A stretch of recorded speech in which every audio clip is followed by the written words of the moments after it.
Okay, good. Let's start the session. Good afternoon, everyone. At least it's afternoon in Nairobi. My name is Lucy Pluschke.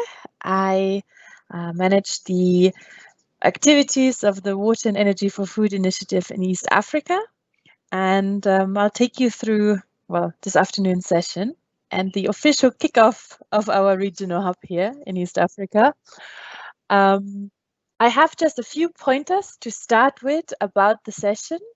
The session will be recorded and you can see the uploaded version of it on the We4Food website and the YouTube channels. In general, if you have any questions, you can comment on the right-hand side in the Q&A box. You have the option of submitting your questions anonymously, and you can like other people's comments. Also, at the bottom, you can turn on the live captions in English or translations in French, Arabic, and Swahili. Hopefully it'll work. It's a robot who might not just be as artificially intelligent as we hope. All right.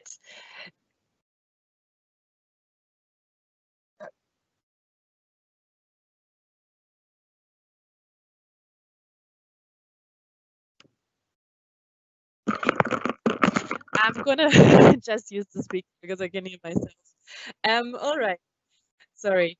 You can see here on the screen already the agenda. We'll have a few words of introduction now from myself, and we'll hear a bit more sort of about our activities in the past and the future on solar-powered irrigation, to give you a bit of a deep dive into what we do. And then we'll look at sort of our main 3 core pillars, 1, 2, 3. The first one is on our collaboration with the private sector. The second one is on the enabling environment in which we hope to support the businesses that we're working with. And the third one is our communication, dialogue, and knowledge transfer. Right, next slide, please. So just a few words on what Water and Energy for Food is. It's a joint international initiative by the German Federal Ministry for Economic Cooperation and Development, or short BMZ, the Foreign Ministry of the Netherlands, CEDA, and USAID. And what We4Food really is, it builds on the activities of 2 previous programs, which is Powering Agriculture, dealing with energy and agriculture, and SWIFT, Sustainable Water for All, which is on water and agriculture.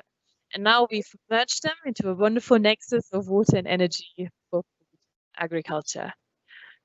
And that was officially announced in 2018. And since January this year, we've been operational, starting to set up the hubs, starting initiatives, and really now that we're in September, we had a few delays, of course, because of COVID, but we have now really a program. We have to present to you now. Next slide.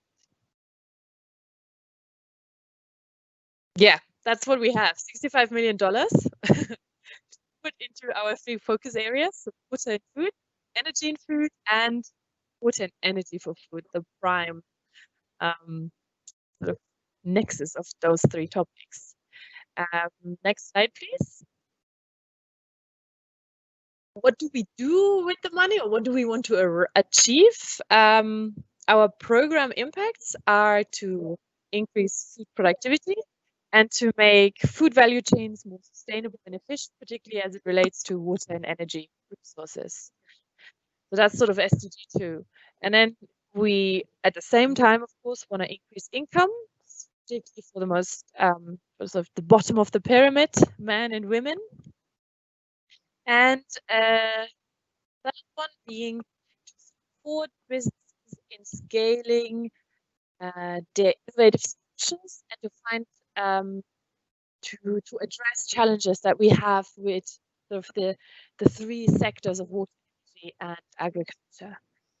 And then finally, of course, the promotion of climate and environmental resilience, biodiversity, and a holistic management of natural resources and ecosystems plays a big part. So really, we have here a bit of a SDG 2, 6, 7, 8, and 17 ambition to contribute to and somehow transform the agricultural sector to make it more sustainable and efficient. Next slide, please. How do we do it? We have 4 regional hubs. All of them are being launched this week. So for us today, it's East Africa. We are active in Ethiopia, Somalia, Kenya, Tanzania, Rwanda, Uganda, and Malawi. Here in yellow. But we also have, of course, the hubs in Southeast Asia, Middle East and North Africa, and in West Africa. And GIZ is managing the 2 hubs in West Africa and East Africa. Next slide, please. That's us. That's the East Africa hub. You can see our faces, and most of us will be speaking today. There's me up there in the corner. There's Thomas Humani, who's our finance manager. Ben McKinsey, our technical expert, and he's been around for a long time now. Senior tech.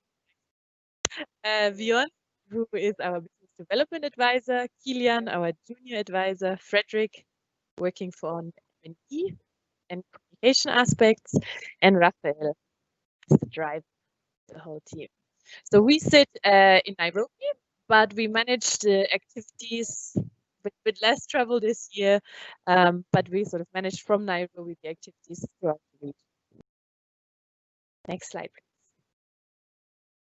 Good.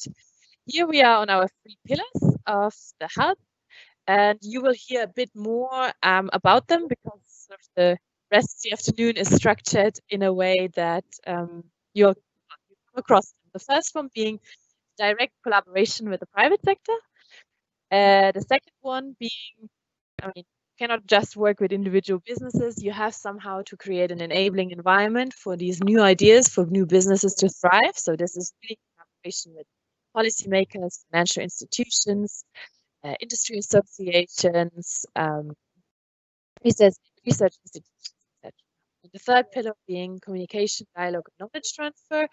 Really here we also benefit from the hub structure because we can have exchanges with Southeast Asia, with MENA, wherever it's fit and where there's added value to this kind of cooperation across the world. Next slide, please. Good.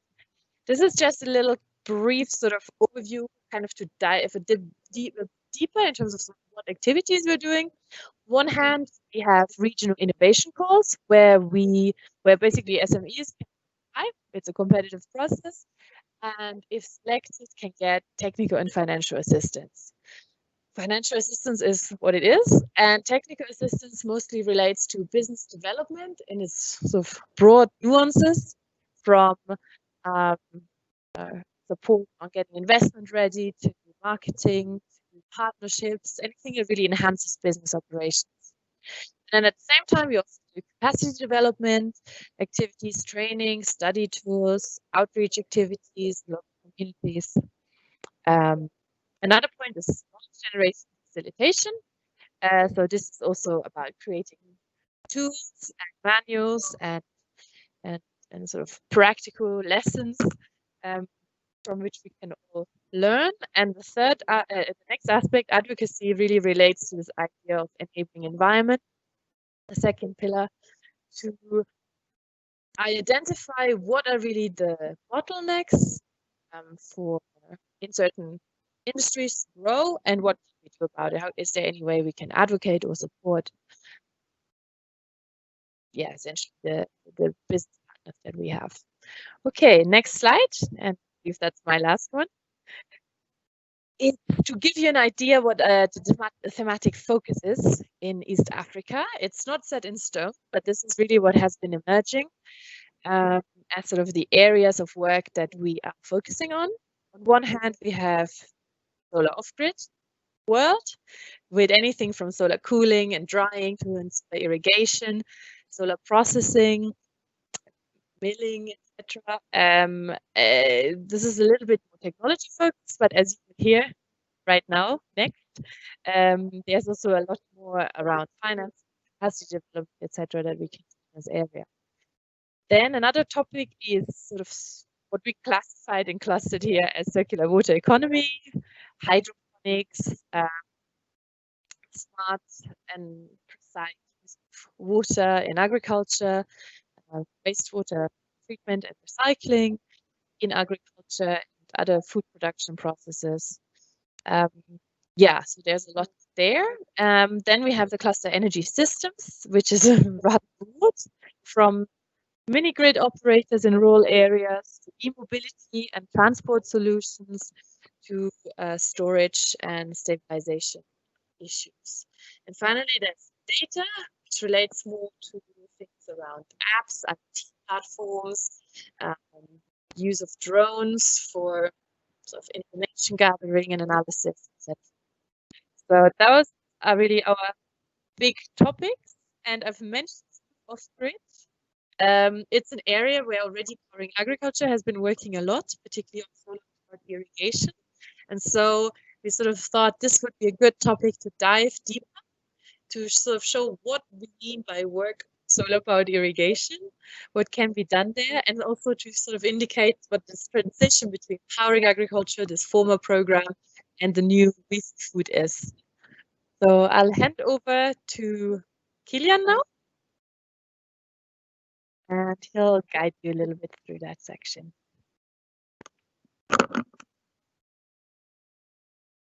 Yes, thank you very much, Lucy, for your introduction, and also a very warm welcome everyone from my side. Welcome and hello from Bonn, where I currently am. My name is Kilian Blumenthal. I'm Junior Advisor at the Water Energy for Food East Africa Hub, and I would like to shortly introduce you to the solar-powered irrigation system work that we have done so far. And as Lucy already mentioned, this is a topic that is very relevant for our program. So Lucy already presented, next slide please. Lucy already presented the thematic areas of water energy for food, with solar off-grid being one of them. And within this area, solar-powered irrigation systems are one application that Water Energy for Food has a special focus on. And the reason of this special focus is because we can build up on the work that was done in the precursor program, which was called Powering Agriculture. So we can benefit from the experience made under Powering Agriculture when it comes to setting up new activities in SPIS, for example. And you already saw these three pillars because, yeah, Lucy already mentioned them. And I just wanted to fill them a bit with SPIS life and to show you how the activities of SPIS that were implemented in water energy, well, in Powering Agriculture, but also in Water Energy for Food align within these three pillars. So the first pillar is the support and collaboration with innovative businesses. And this is, for example, support for individual companies working in the field of SPIS, so solar powered irrigation systems. And already under Powering Agriculture, there were some partnerships established, and they're now continuing in the new program Water Energy for Food. The second pillar is all about enabling innovation ecosystems. So this means all the work that was done in terms of trainings of SPIS or pilots, heights, demonstration sites on the field, but also other outreach activities. And the third pillar is all about communication, dialogue, and knowledge transfer.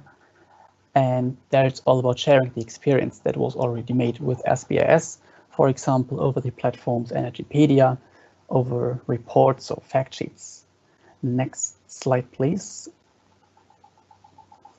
And now I would give you a short overview of the work on SPIS that was done under Powering Agriculture. And as mentioned before, Powering Agriculture was the precursor of Water Energy for Food. And there the work on SPIS started in 2015 with an expert meeting and an assessment of the status of SPIS in developing countries, mainly in Morocco, Chile, India, and Kenya. And the outcome from this assessment was that there's still a need for guidelines that inform about SPIS, how to promote them, how to finance them, and how to properly design and maintain them. And this is why a first version of the manuals and tools was developed in 2016. And from there on, the development on these manuals and tools continuously was going on, and it was called SPIS Toolbox. I guess many of you have already heard of this name. And now I would like to to present you some activities of powering agriculture that was done in the field of SPIS. Next slide, please. So just as a very first overview of what SPIS actually is. So we have obviously a water source that can be groundwater or surface water. And in there we have a pump, and this pump is powered by a solar generator. This is why it's called solar powered. And then the water pump gets to the fields where you would have an irrigation system. And this is how the name comes together, solar powered irrigation systems. And next slide, please. Now I would like to show you the SPIS toolbox that I have mentioned before. So it consists of 10 modules that are very informative about a very entire spectrum of solar irrigation. And they're supplemented with software tools. There are 16 of them for the moment. You can see them on the right side of the slide. And these are, for example, checklists or calculation sheets. And all of these 10 modules and 16 tools, these are called the toolbox. And the target groups of this toolbox are advisors, service providers, trainers, and agricultural extension officers or services, and financial institutions. And the idea of this toolbox is that you always would pick the modules or tools that you would need. It's actually like a real toolbox you would have with your hammer. If you need to hammer a nail into your wall, you would pick a hammer and a nail. And this is the idea behind the toolbox, that you also have a very many different tools, and you would always pick these that are relevant for you. And for now, the toolbox is available in Spanish, French, and in English. Next slide, please.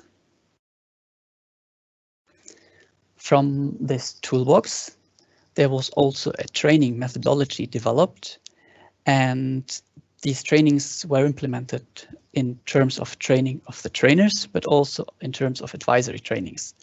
And these trainings always followed a certain methodology.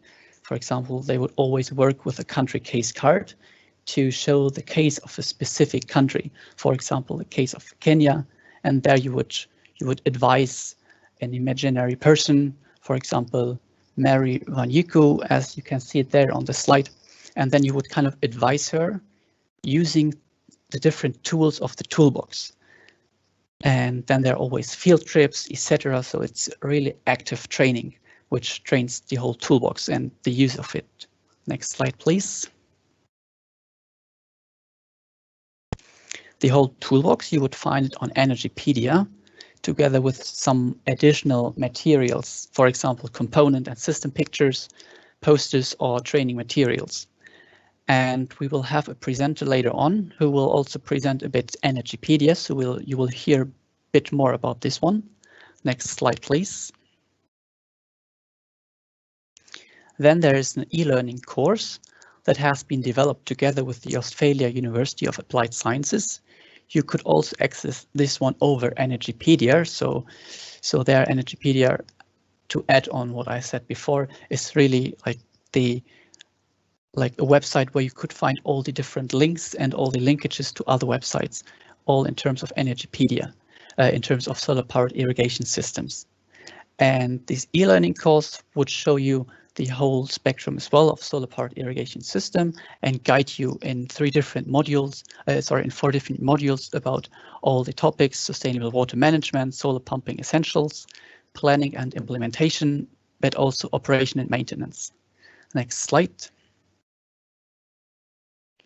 Then under Powering Agriculture as well implemented were 4 demonstration sites in Kenya where pumps were installed to enable field visits to these pumps, to have data collection there, but also testing in different scenarios, different landscapes, different climatic situations, to have some testing facilities for us, to have some piloting projects. And you can see there on the map, there are currently just 3 dots because one of the pumps is still to be installed and the other ones are distributed in different regions of Kenya. Next slide, please. Then there is a production ongoing for some tutorial videos and a TV show that target farmers and end users.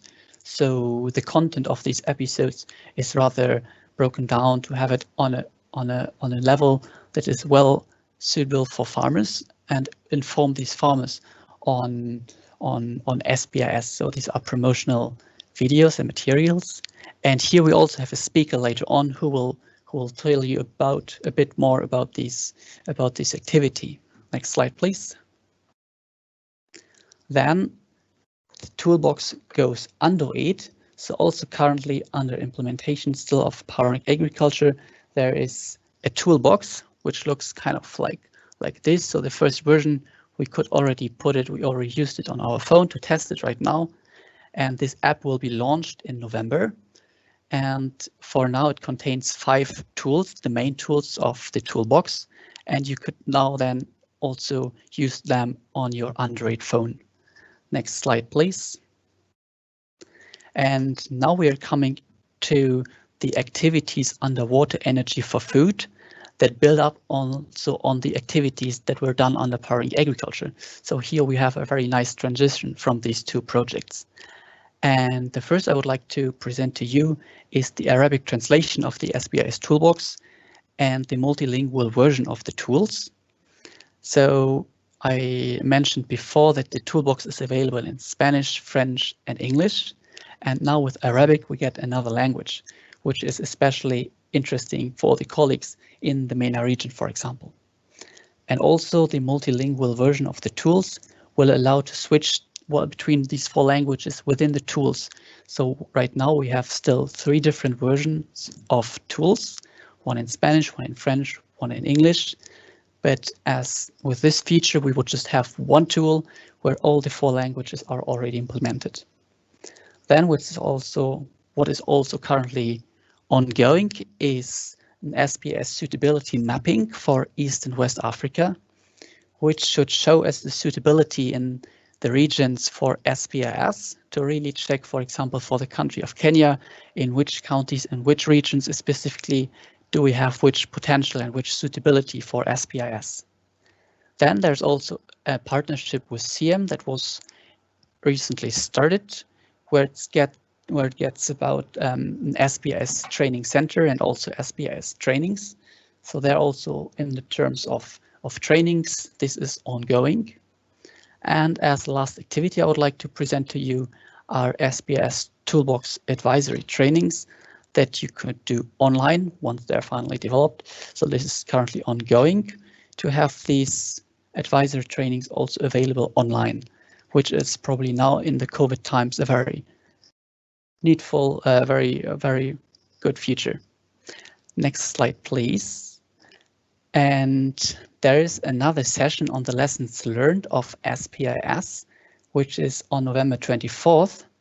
And we would also invite you to this session, and you get more information on this one on waterenergyfood.org on our website to get more information. Thank you there. Next slide, please. So now I would like to give you the possibility to ask questions. So please feel free. We have 5 minutes, so please feel free to get your questions in the chat in the questions answer field on the right side, and then we could follow up with them.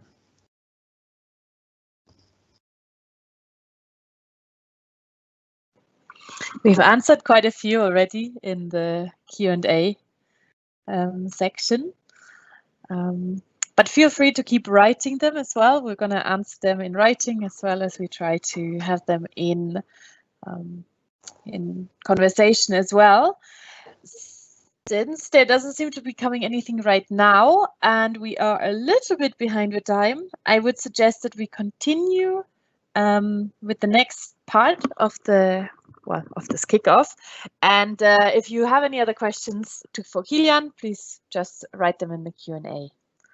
Okay, then McBen Mackenzie, it is your time to shine.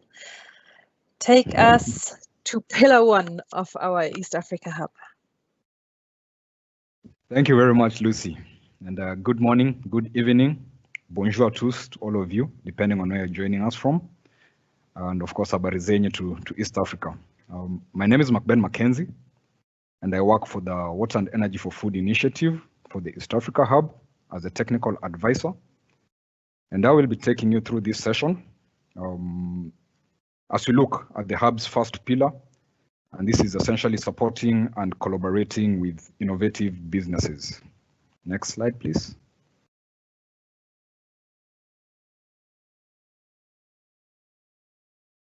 So, as had been alluded before, our goal at the Hub essentially is to support climate-friendly, water and energy efficient innovations for a more sustainable food and agricultural system. And this goal would definitely be unattainable without a very intentional and effective engagement with the private sector. So the East Africa Hub will be working with innovators in the region to support them upscale and overcome hurdles that are preventing them from effectively deploying their proven interventions and the three focus areas, within the three focus areas, of course, that you're working in, and that is water and food, energy and food, or the nexus in totality, that is water, energy, and food. And essentially, we'll be doing this through two approaches, which I'll talk about in a minute. So next slide, please. Under our first approach, and through our competitive regional calls for funding, eligible and selected innovators will be able to access financial assistance towards activities and implementing models that will allow them to leverage and access additional funding, number one, but also increase their revenues, but ultimately put them in a position to reach new markets and the last mile. The financial support can and will be coupled with technical assistance. And at this juncture, what I will say is kindly keep an eye out for our innovation call, which is coming out pretty soon, where we'll give full details on eligibility, the application process, so on and so forth. Next slide, please. Under our second approach, the Hub is partnering with the private enterprise sector, private sector in essence, who are already operating within the space that we are trying to address and are in alignment with the objectives and are also ready to engage under a shared resource pool. So under shared resource pool here would basically mean there will be a budget split of up to 50% between the entity and GIZ. And this public-private partnership approach is aimed at enabling the private enterprise address specific hurdles that they are facing towards effective deployment of their products and services. We have a good share of experience in both approaches. So the calls under our previous Powering Agriculture Grant Challenge. And of course, right now, we are already partnering with a few innovators. And today, we have the privilege of having 3 such entities joining us to share with us. And so without further ado, our first speaker, Jenny Fletcher, who is the CEO of Area Finergy, will be sharing with us on what her company does with the Nexus, but also their experience from the previous Powering Agriculture Grant Challenge. And I think she will also give us her 2 cents on what she would want to see in the upcoming calls. So Jenny, I hope you're up and online. I will encourage you to put up your questions for the presenters, and we shall address them after the session. Jenny, up to you.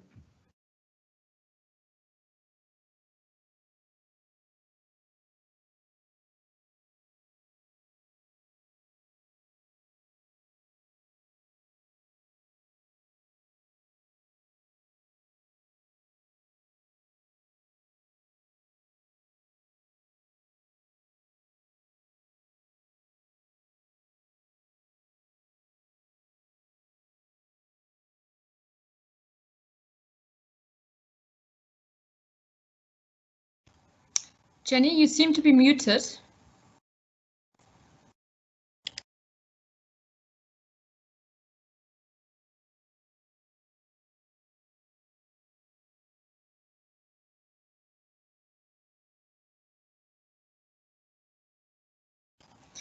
You're still muted.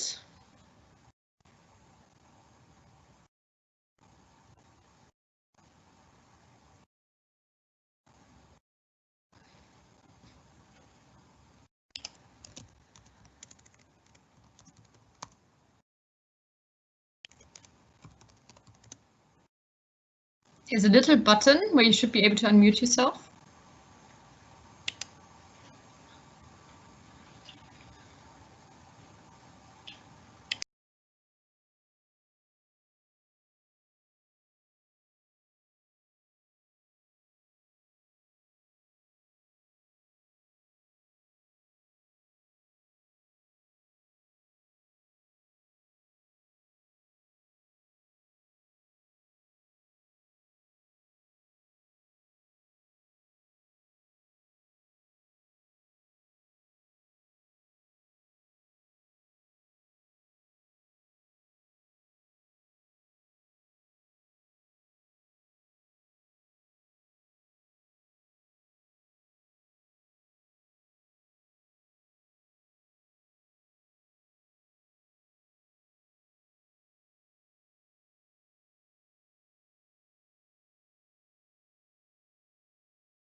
I think we're having technical issues, and I mean, what would be a webinar without technical issues? So we'll jump to our second presenter and probably try get back to Jenny. So I'd like to welcome Chris Mbori, who is the Managing Director of EENOVATORS, with whom we are partnering with currently to address water and energy efficiencies issues in East Africa. And I think he's in a position to tell us more on the same. Chris, take it away. Okay, good morning, good afternoon. I hope you can hear me.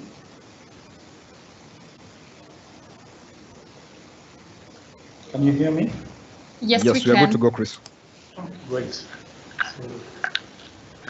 it's a great pleasure to be here. Maybe we can have my presentation just on.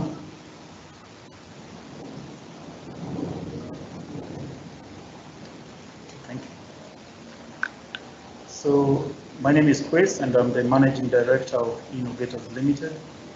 We are an energy service company that helps energy and water consumers reduce the cost of consuming that resource and also become more productive through less use of those water and energy resources. Next slide, please.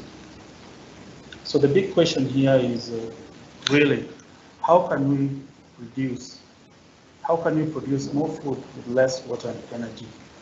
Research has shown that over the next 2 decades, about 30 to 50% of food, there will be more demand for food, energy, and water.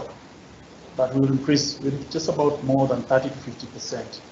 And also in Kenya, the agri-food sector accounts to roughly more than 30% of the GDP and employs more than 50% of those who are employed. So this is really a key sector. A research done just a few years ago by the Kenya Green Bond showed that there are millions to be invested in energy and water efficiency projects that within a short period of 1 to 2 years would have such a good opportunity of a massive $15 million projects just tucked away in the agri-food sector. So next slide, please. So the big problem here is we're really wondering is why don't the agri-food sector do this energy efficiency and water efficiency projects? One of the things is that they're time poor. They're definitely busy concentrating on their business. They're not in the business of energy and water efficiency. And they also don't have much experience in this regulatory and investor pressure on emissions. They also need low-risk solutions, but not many energy service companies are in East African space. Quite a few actually tackling water and energy services and can provide these solutions to the agri-food sector. And so this sector looks for other ways in which it can put its cash to work and not really invest in this energy and water project.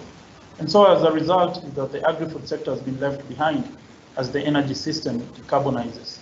And also with this is that we've lost more than 50 million of attractive energy investments just locked away because of this. Next slide. Currently, there are probably different ways in which we can fund the agri-food sector. We have in Kenya the Agricultural Finance Corporation, there's the Kenya Green Bond, and so many other institutions are trying to fund this sector, especially with the energy projects. But not so much has been done, because if we look at the next slide, if we look at what has happened in the space, we still have, by this year, the forecast is 34 million tons of CO2 emissions. Out of 96 million tons will come from the agricultural sector, which is quite more than 35%. So this shows that there's still a lot to be done. And it shows also that it's not easy, because delivering this energy and the water services that work for the agri-food sector is difficult. It will require new skills, it will require better systems, and definitely different relationships that will help us be able to achieve this. And so as innovators, on the next slide, please, our solution is something we call a jigsaw. Next slide, please.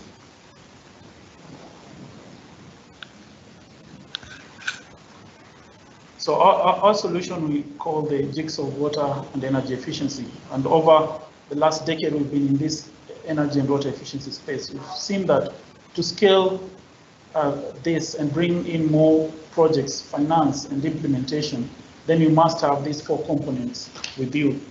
And that is standardization, build capacity, you need to provide finance and develop a pipeline. In standardization, actually, what you need to do is you need to standardize development and documentation through that will bring confidence to the investors. There's a lot of systems happening around the world where we, like for example, the Investor Confidence Project, which actually helps to standardize how these projects are being developed. They also standardize, we need also standardization systems like underwriting systems. Here, on building capacity, we need to build capacity on 3 important sectors. That is the end users, who are the agri-food sector. They need to understand why they ought to be efficient. We also need to build capacity on the supply side. And this would be probably the companies that are going to identify these opportunities. And lastly, we also need to build capacity in the finance industry, because they're the ones who are going to provide finance. And that's the other part of our jigsaw. For project development, we need to provide finance in terms of equity, or we need to bring finance in terms of debt. And finally, we also need to aggregate these projects through a procurement framework, or having something called a super ESCO. And that really underlines what we want to do here as innovators.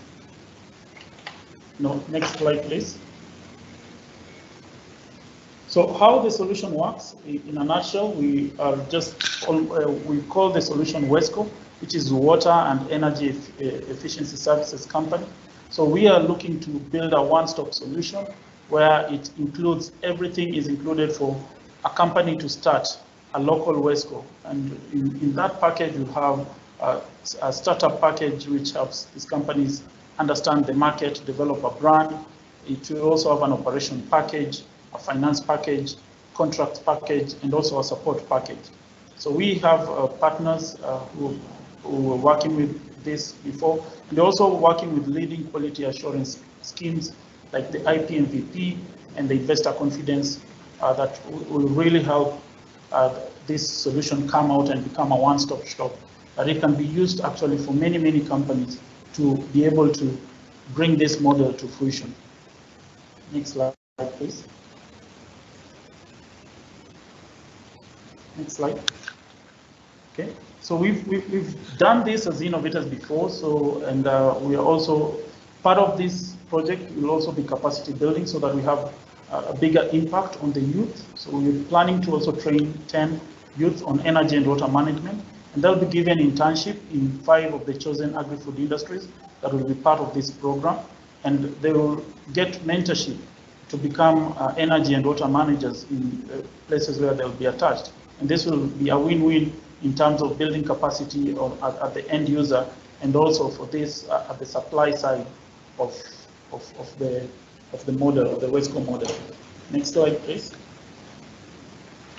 We're also planning to have energy and water management system, which is a 12-month energy program to the 5 agri-food sector, and build capacity on energy and water awareness.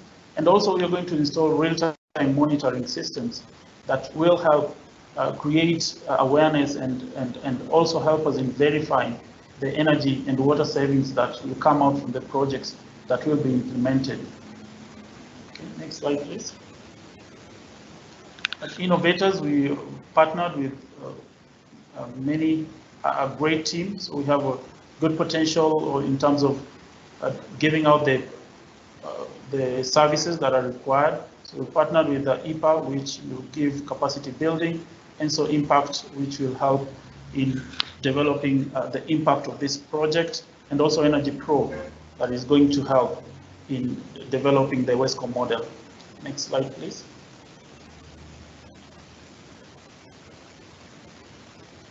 Next slide, please. So the value proposition, as Mark Ben had hinted, we will go for the PPP project with a total project budget of around 400,000 euros, and GIZ contributing to 200,000 euros, and the rest of the contribution with the other partners. And the project duration is about 12 months. Next slide, please. The opportunity is that the energy efficiency is anchored in the government policy right now. Last year in Kenya, we had the Energy Act that came into law, and we also have our energy management regulation that is awaiting approval. And just 2 weeks ago, there was a national energy efficiency strategy document launched on 16th of September, which has opened up a great opportunity for efficiency and multiple players to come in and look for great models in which efficiency can be entrenched in the different industries. And agriculture being a key industry in Kenya, it actually opens up an opportunity for us to do this. Next slide. The experience we've had before with these programs, we've run the Youth Energy Empowerment Program in South Africa.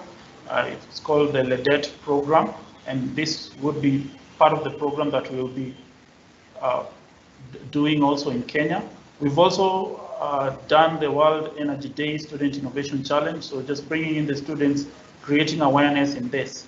For the EGO's Energy Management Program, we have good brands already signed up in the program for the energy management program, like Safaricom, Kappa Oil, all these industries already in this program.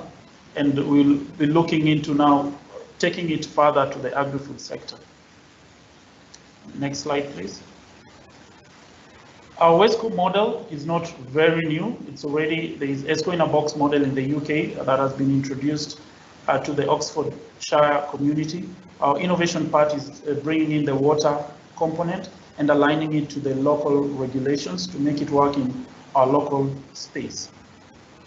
So, and lastly, on the last slide, please. So, last slide, next slide, please. So, Innovators ESCO model will seek to address these barriers on energy and water efficiency uptake in the agri-food sector. We opt to do this by providing and building capacity for the youth and employment opportunities with the execution of this program, and also evaluating the right private-public partnership that will benefit the agri-food sector. Thank you very much.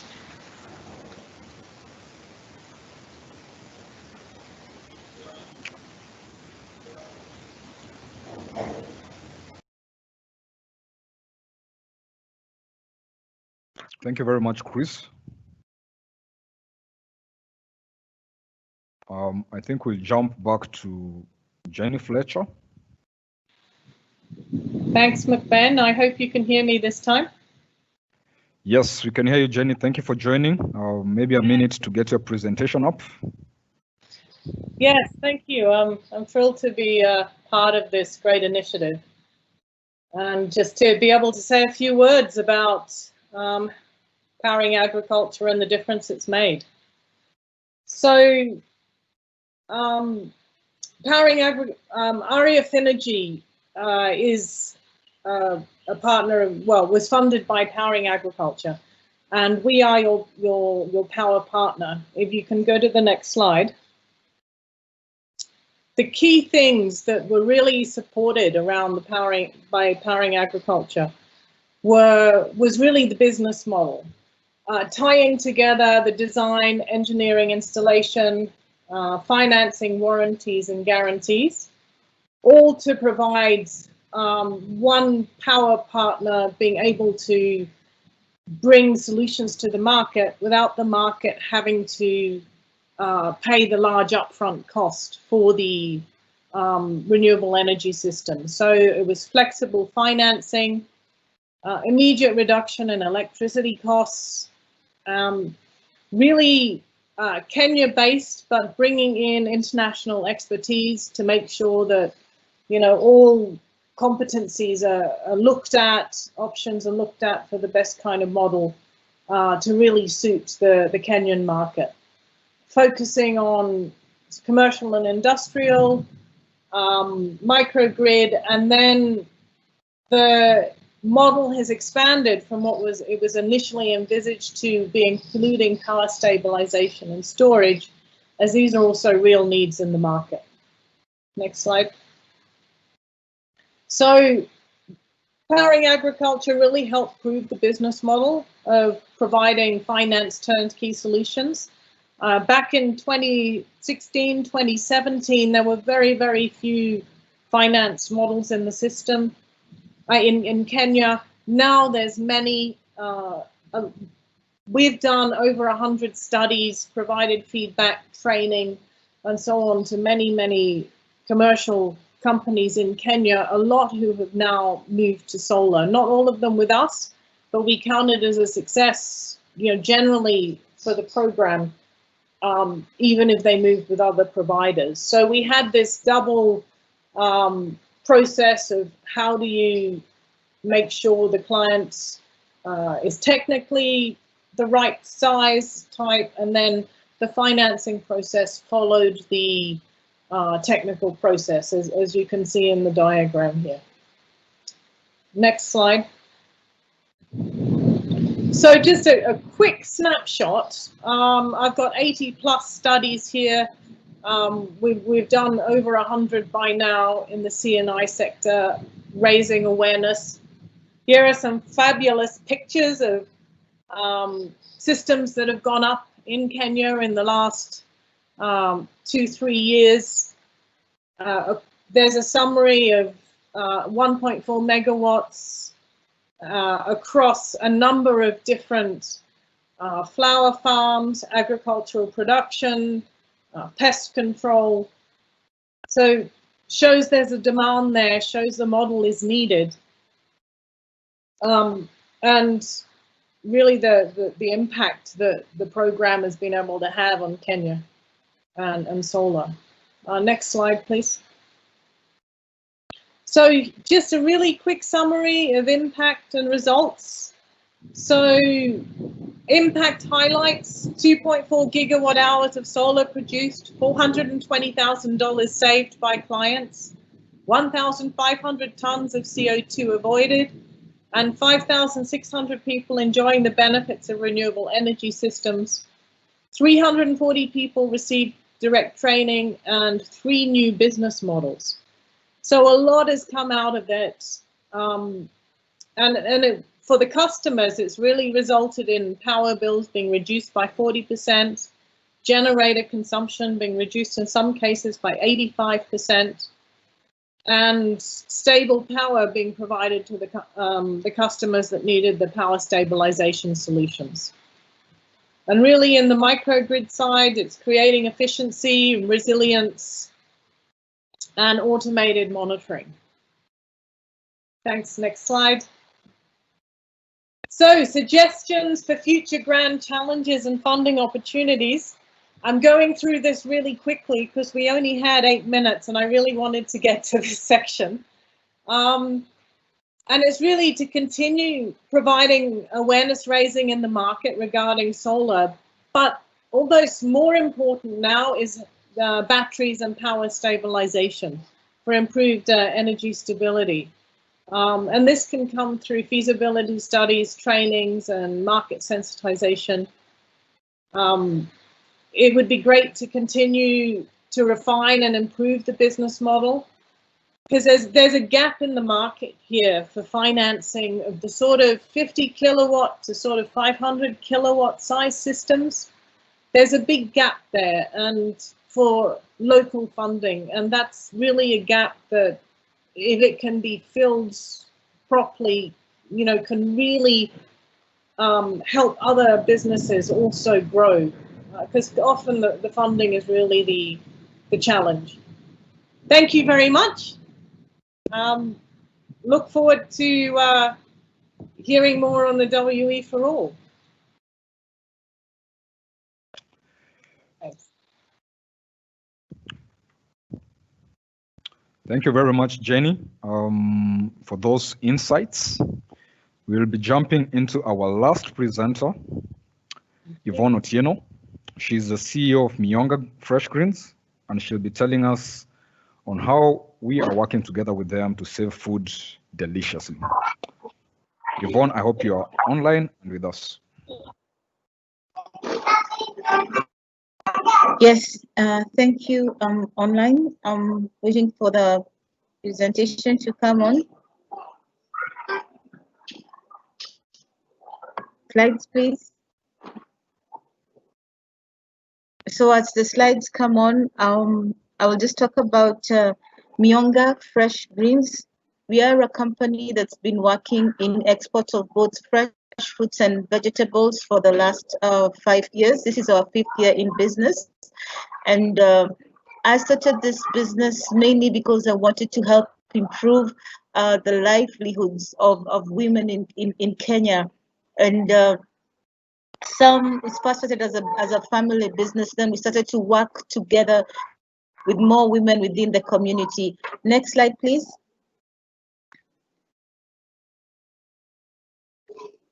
Next slide, please. Can you hear me? Yes, thank you. So the challenges that farmers are facing every day, and this is something that we experienced even when we began as farmers, is that 40% of all the food we grow goes to waste. And that waste is usually mostly for cosmetic reasons. And this presents a big challenge, especially when we think that 60%, when we know that 60% of farmers or people working within the agricultural value chain are actually women. This waste translates to waste of resources. Here we're talking about the natural resources that have been used to grow the food, as well as the human resource that has been invested in actually growing that food. That loss then translates to loss of income. And the loss of income is actually translated to loss of opportunities for the next generation, because we do know that women reinvest a huge part, about 80% of their income, into improving the lives of their families. So what solution exists? Are there solutions that exist? Yes, there are. Let's go to the next slide. So this challenge of food being wasted is not necessarily just for Miyonga Fresh Greens. It's something that's across the market. It's across the agricultural value chain. And the challenge is that while on one side, we are experiencing a lot of waste, on the other side, there's a lot of demand in terms of people who want to eat healthy food, people who care about sustainably produced crops, and people who want it as natural as possible with no pesticides. So the market requirements are high in terms of certification. So there's a high demand for food, while on the next side you have a lot of waste happening. So what are the solutions that can actually be used? So Different people have come up with different solutions, and this slide just highlights some of the challenges that people that we actually faced as a company.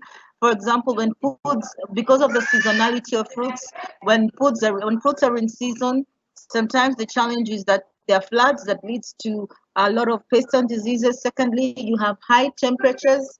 You have very high temperatures, so sometimes you can't actually harvest, whether you plant the crop and just when you're expecting it to rain, it doesn't rain. And this translates to lots of losses when it comes to running a business. So there's a loss of food, but there's also the unsustainable challenges that the business would face. Next slide, please. Next slide, please. Now to compound that problem is even the logistical challenges that are actually involved in terms of just processing and getting the food back to where the raw materials to where you can actually process them. And then a further compounding challenge is actually the seasonality when it comes to when you can get fruits available. So if you have a business, you have invested in a factory, but you face the challenges of seasonality, you face the challenges of rejection of the product because it doesn't meet the quality specifications, then you add the logistical challenges. So what are some of the solutions that, one of the solutions that we have come up with as Mionga, and that we are partnering to actually try and solve? Next slide. So the first thing is, because of the seasonality of the calendar, what we're trying to do is to grow crops in different ecological zones so that we can always have supply of the raw materials and that the raw materials can actually be certified as organic. Next slide. That's the first measure that we took into place so that we do not have idle factories. Then the second solution that we came up with, and this is something that most people were already doing, where you have the surplus fruit, but you know that the ugly and the perfect fruit still has the same nutritional value. So you take the dry fruit, or you take the ugly fruit, you dry it, or the fruit that's in surplus, you dry it and you turn it into mango and dried fruits and fruit powder. And there's a demand for all of these products all year round. However, we changed the model such that instead of having idle factories, we came up with an innovation of a mobile fruit factory that goes to different ecological zones, and we mapped out a calendar for that, where we now create employment in the rural areas and reduce the volumes that need to be transported.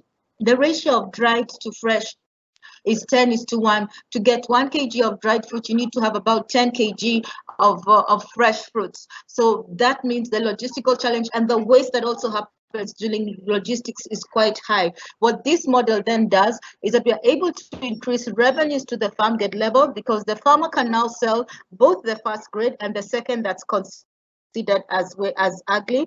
And also during surplus seasons, they're able to sell more, because once you dry it, there's less waste that happens during transportation. Plus, you're decreasing the amount of waste. The fact that it's a mobile factory going into the farming regions helps to create employment in rural Kenya.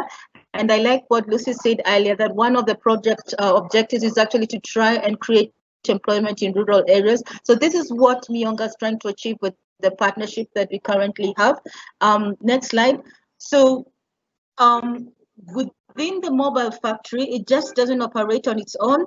Around it, we have innovations of solar powered technology. The idea is to have a solar powered, because it's in the rural area, a solar powered cold as well as solar powered miller. And currently, the model actually does the test in 3 different sets, but our vision is to make sure that in any fruit production zone in the country, we will be able to have these mobile fruit factories working within the different counties. Our goal is to have about 10 mobile fruit factories in the highly established fruit production areas in Kenya. We will continue to export the product where we already have a market. Again, it is a business, it needs to be successful, but we also care about making sure that we do our production sustainably. Our goal is also to see how to make sure that these products that we have produced are also available in the local market. Next slide. Next slide, please. So what does this then translate to? Just from that one mobile food factory, we will be able to create employment for about over 120 farmers. But once we get to scale, once we are up to scale, we are talking about working with about 30,000 farmers within the Kenya in the different ecological zones that we have identified. And considering that each of them have families of about 2 or 3 people, improving the direct impact of the lives of about 195,000 people and creating jobs across the value chain for 7,200 Kenyans. So we believe the partnership opportunity that we currently have and are sharing first with this pilot case that you're working with the GIZ will be able to, within the next 2 to 3 years, translate to this type of impact, where we have direct impact to farmers, direct impact to the youth and women that we employ, as well as improving the reducing the climate impact that's caused by food waste. Thank you very much.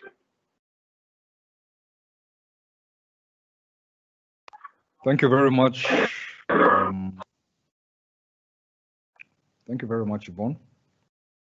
And thank you also to our 3 presenters today for pretty much bringing out the modalities with regards to our public-private partnership engagements. And what you can see is the kind of areas that we are trying to address and pretty much the kinds of approaches that we'd be looking towards engaging more of you from the private sector, both through the calls and also through bilateral discussions for PPPs.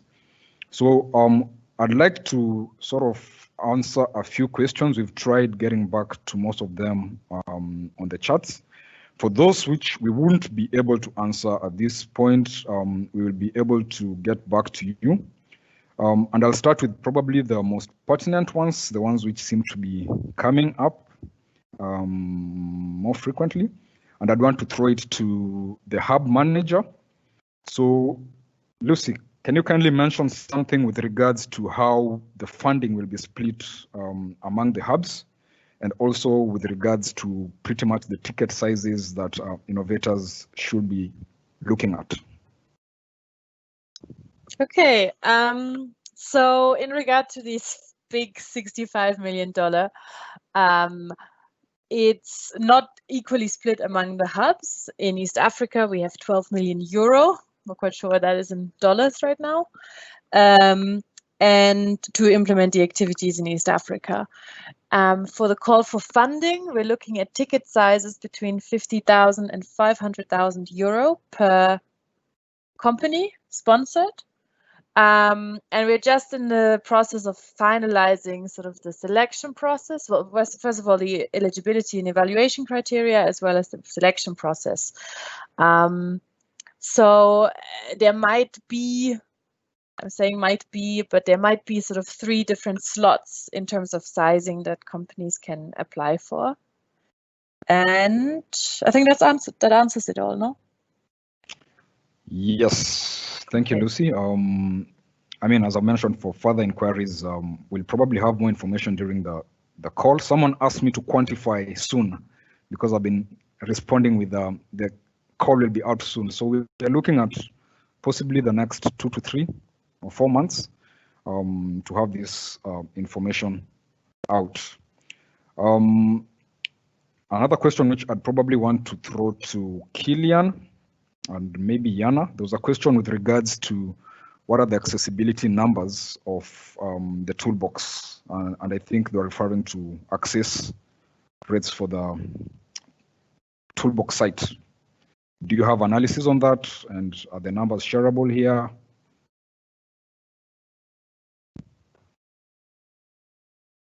Yes, thank you, MacBen, for the question.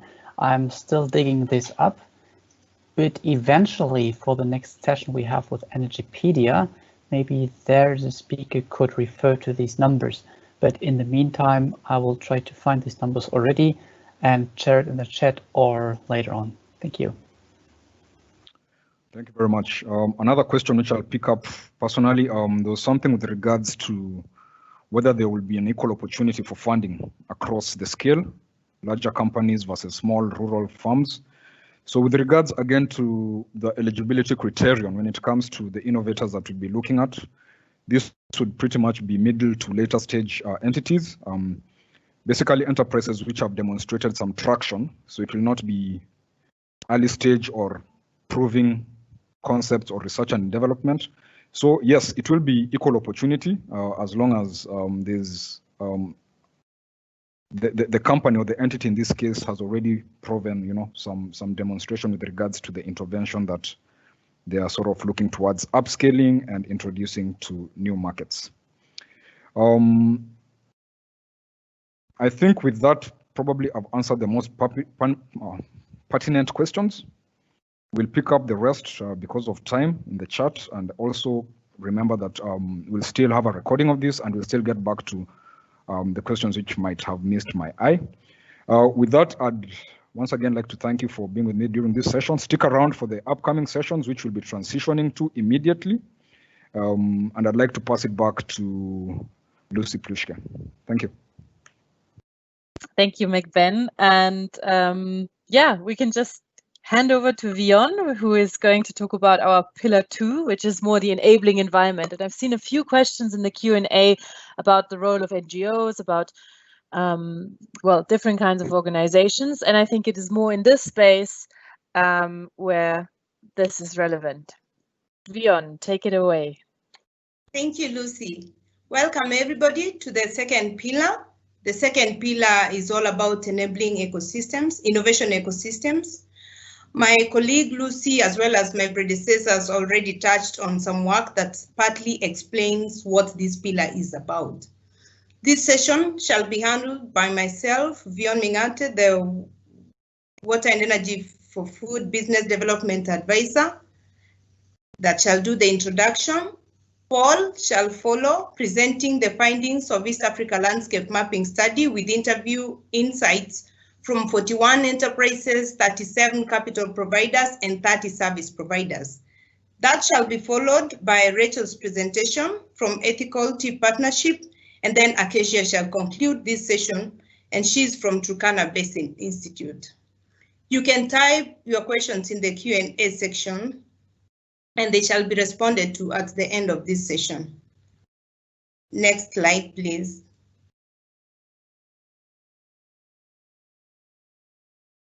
So what is this pillar about? An innovation ecosystem is essentially made up of different actors, relationships, and resources that all play a role in taking a great idea to transformative impact at scale. It is dynamic and success depends on the other part of the ecosystem. So what We for Food envisions is to create an enabling environment for businesses and innovations to thrive. And it's not just about a few solar systems or pumps here and there, but really having sustainable business ideas that are scalable to create impact and ideally systemic change.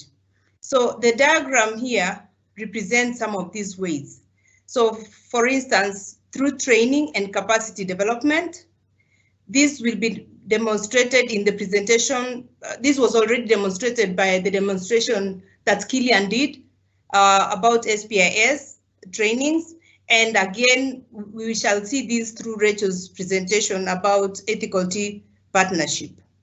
Then we also do this through the culture of entrepreneurship pilots that we've done severally, and some already mentioned before by the foregoing presenters.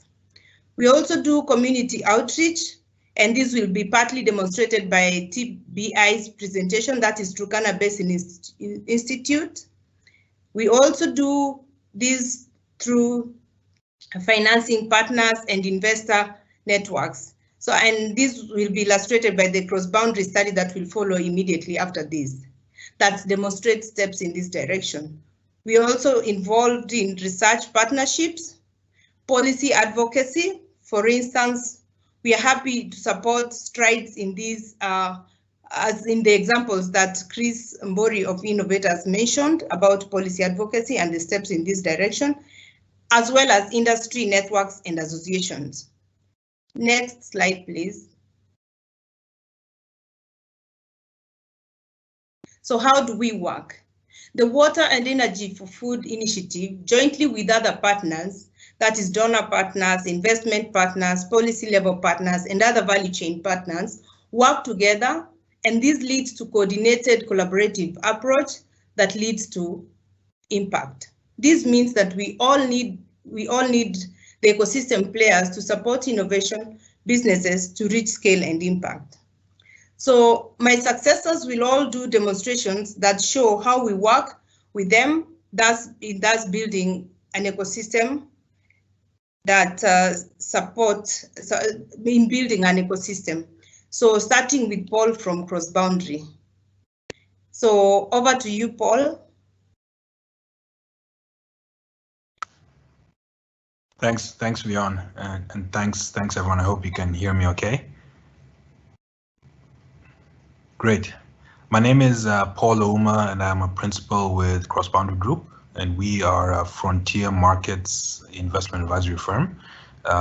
We have quite significant coverage across the continent, which informed the work we did for the W4F Grand Challenge. But I've also done quite a bit of work in terms of due diligence support, capital raising support across both the agriculture and energy sector. So on the energy side, renewable energy linked to agriculture, but also firms operating within the mini-grid, but also the solar home system space. Next slide, please. In terms of the work we did, so we were mandated by the W4F partners to essentially undertake a landscape assessment across East Africa. Trying to identify innovators that are active in this space, that are scalable, that are actively raising capital, but also understanding some of the challenges that some of these companies face. Drilling down into understanding what type of capital is available for them to scale within the sector, and then also what partners are able to support them with either the challenges they're facing on the financial side, or even on the more operational side of things. Next slide, please. In terms of how we undertook the assessment, so it was kind of a two-pronged approach. So on one end, we obviously leveraged quite a number of the relationships that the W4F platform brought. Securing water and food and powering ag had quite a number of referrals that were useful to our work. In addition, we undertook quite a bit of desk research, but also engaged with kind of programs that are serving as accelerators in the market that are trying to help these businesses scale, especially on an operational side. So, the likes of Andy, the platforms such as Gogla that has obviously done a lot on the energy side, and just based on this, we're able to engage with about 40 plus enterprises, 30 plus capital providers across capital structures, so debt through equity, but also service providers who are not only focused on maybe helping businesses actually raise the capital and think through how to deploy it, but also providing more hands-on operational support, whether it's HR support, financial support, and what have you. Next slide, please.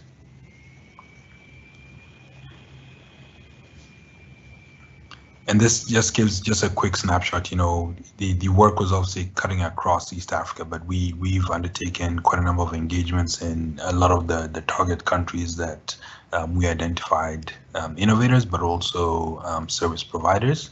We ultimately identified approximately 50 investors. There were quite a number of conferences going on during that period of time, such as the AFTI East Africa Conference, where we were able to connect with different enterprises, and then had quite a number of meetings with the regional partners running this program to develop pipeline. Next slide, please. So here I'll just start kind of drilling into kind of some of what the key findings we had.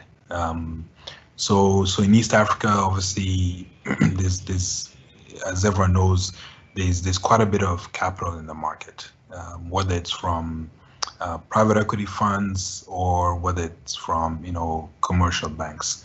The challenge has always been how many enterprises can actually access this capital. When we looked at kind of companies operating within this nexus, we found that impact investors are actually the most active investor type. The number one were able to deploy smaller ticket sizes, but also the types of instruments they offered were palatable to these companies. And to my earlier point about cutting across the capital structure, it's a hybrid of debt instruments, equity, or in some instances, grants. The challenge with the impact investors face is around kind of bandwidth. While there can be many opportunities in the market, they are smaller teams, so the ability to deploy capital over multiple investments throughout the year can be challenging, especially if the expectation is that they're also going to provide hands-on portfolio monitoring support going forward. So this actually goes to my second point. In order for a lot of these investors, what they told us was for it to make sense, they have to target certain investment ticket sizes. So many of them were looking for investments of 2 million and above. But if we look at the ecosystem of players that are actually trying to scale, you may find some of their capital requirements, maybe from 500,000 up to that $2 million level. So there's quite a gap at that level. In order to address this, a lot of these innovators will obviously start targeting local commercial capital in the forms of commercial banks, but also MFIs. The challenge there is, the pricing of these instruments. So you're having to pay double-digit interest rates, whether it's even in local currency or hard currency, which is not palatable for many of these businesses as they look to scale. The tenor of these instruments is very short-term, which is quite challenging, and also the need for collateral. So for a lot of these businesses, the collateral can be in the form of the IP that they bring to the sector or their business. So if a commercial lender is not putting any value in that, you then have to revert to personal collateral, in terms of your home, your vehicle, which can also be very restrictive. In terms of how, a lot of investors told us, the types of support that can help kind of move the needle on in terms of looking at opportunities is more around support on commercial due diligence. And this links to the bandwidth constraint aspect. So if they want to assess an opportunity, they need someone to really do the financial, technical, and commercial DD, and actually provide them with a roadmap that will help them better assess the opportunity. On the same aspect, it's more around the technical assistance that some of these businesses need. So you find a lot of times that a business is raising capital, but they'll be told, we advise you to kind of go back to the drawing board. Once you have a management team that is robust enough, then we can start thinking about investing in you. Or if you've actually put in term, maybe rolled out kind of a plan to scale and can provide proof of concept within the next 6 to 12 months, then we'll actually come back to you. But we need to also appreciate that many of these businesses are also capacity constrained. So for them to, once they secure the growth, some of these aspects will follow, bringing in a bigger management team or a more sizable management team, upskilling the management team to execute on the vision. So it's kind of a chicken and egg situation. So, the donor funded technical assistance is very valuable to them. And then also the capital risk reduction mechanisms that, are available in the market also provide quite a number of investors with some comfort in terms of taking more risk. So that's another area we saw that investors were saying should be potentially scaled up. And then just the last thing on this slide is, as we kind of assessed the investor landscape, we also saw quite a number looking at opportunities with a gender lens. The challenge faced there was, how do you get data on these opportunities And also, are these companies actually tracking the impact across gender or even youth dynamics that can kind of encourage investors to look at them more deeply. Next slide, please.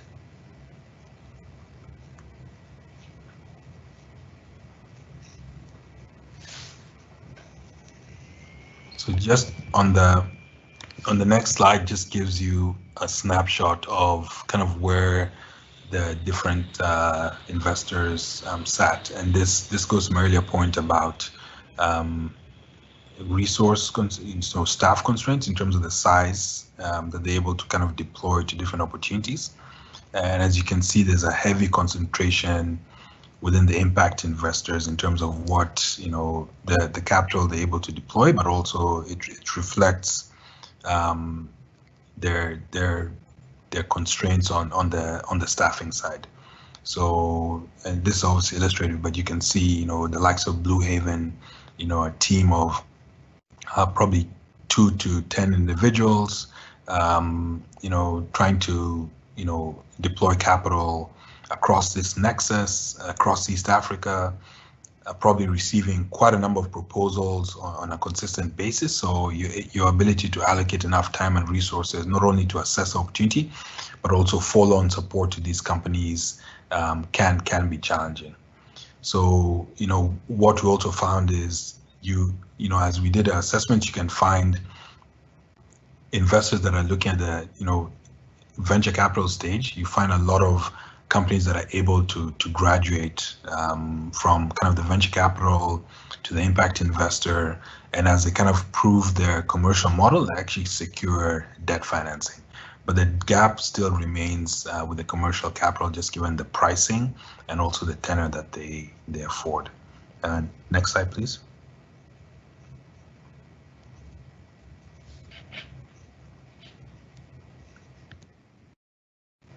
This just kind of speaks to kind of the last slide I mentioned, you know, and where we see a concentration of investors. As you can see on the debt side, you know, quite a number of investors are kind of within the range of, you know, 500K up to 2 million. But you know, that is where the typical need is. But the challenge is around the type of instrument and whether, you know, the companies can actually secure them appropriately. When you look at the equity side, it starts skewing much higher, and you know, it talks to the bandwidth constraint, but also the return criteria some of these investors are looking at. So will I spend, you know, my staff time looking at a transaction size that's less than 2 million, or will I increase my focus on opportunities that are $5 million plus? So I can deploy more capital throughout the year. So it's quite a challenge that, you know, investors face, but also enterprises face. And I think as we think about the, you know, support on the technical, but also the kind of commercial due diligence, that is an area where a lot of support can be provided. Next slide, please.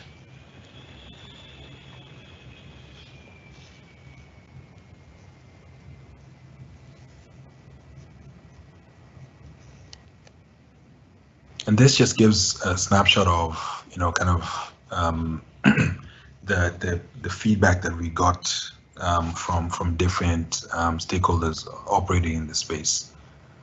You know, from an impact investor side, you know, the upfront cost, you know, in terms of taking diligence relative to the transaction size is quite a burden. So, you know, would I spend costs on maybe a $500,000 deal versus something in the range of, you know, $5 million plus? So that's quite a challenge. You know, the high, you know, kind of investment monitoring costs are also significant, and I don't think this is necessarily unique to impact investors. Some of these businesses obviously need quite a bit of support in terms of scaling their model, and even kind of putting the right infrastructure in place, whether it's reporting, whether it's kind of ENS standards. So those requirements are quite expensive, so can serve as a barrier. And then the last two is really in terms of pipeline. Investors spend quite a bit of time in the market, but sometimes you find that many people are looking at quite a number of the same deals. So how can they have access to a pool of opportunities that they can assess that to some extent have already had the tires kicked on them, or even just providing a snapshot of what the opportunity is for them to do a quick assessment before going forward to engage with the enterprises.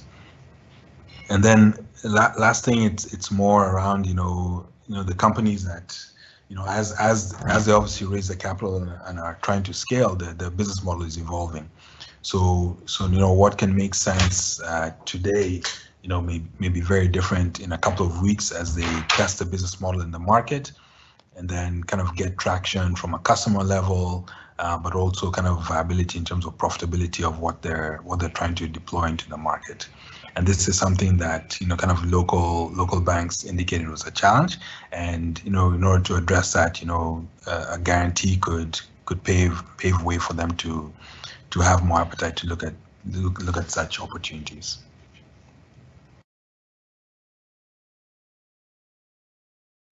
Thank you, Paul, for that well-detailed. Yeah. So I'll just go to one last slide quickly, and then I can turn it over. So you can see here, in terms of kind of where the type of support that was needed was really concentrated around, TA funding for the different companies, but also commercial due diligence that a lot of investors highlighted as having a need. And then just lastly, we're able to identify quite a number of investors, but also lenders who had a strong lens on gender investing. But in order to kind of move forward with some of these assessments, it goes back to the pipeline. Are they pipeline opportunities that they can assess based on kind of women-led companies, women ownership, or even companies that are serving this demographic, but also pools of organizations that actually bring the demographic together to discuss challenges they're facing, their capital raising needs, and so on. Thank you. Thank you, Paul, for that well-detailed presentation. I'm sure we can get a copy of this presentation as requested by one of the attendees. Now, next we should move to the next presentation. That's by Rachel. Over to you, Rachel. Thank you, Yvonne. Hi, everybody. So I'm from the Ethical Tea Partnership. Just by way of introduction, we've been around for around 20 years, and we're a membership organisation of tea packers. We have the mandate of improving the sustainability of the tea industry. And to do that, we used to work primarily around certification, but now as certification has become more commonplace, we tend to try and go above and beyond certification, with most of our work evolving around improving the lives and livelihoods of tea workers and smallholders, and also around improving the environment in which tea is grown, so delivering a lot of work around kind of climate change, etc. Next slide, please. So just to give you a snapshot of our membership, we kind of represent or have members from all of the companies on the screen. So that's large companies such as Unilever and Tata, who are the mother company of Tetley's, to much smaller tea companies.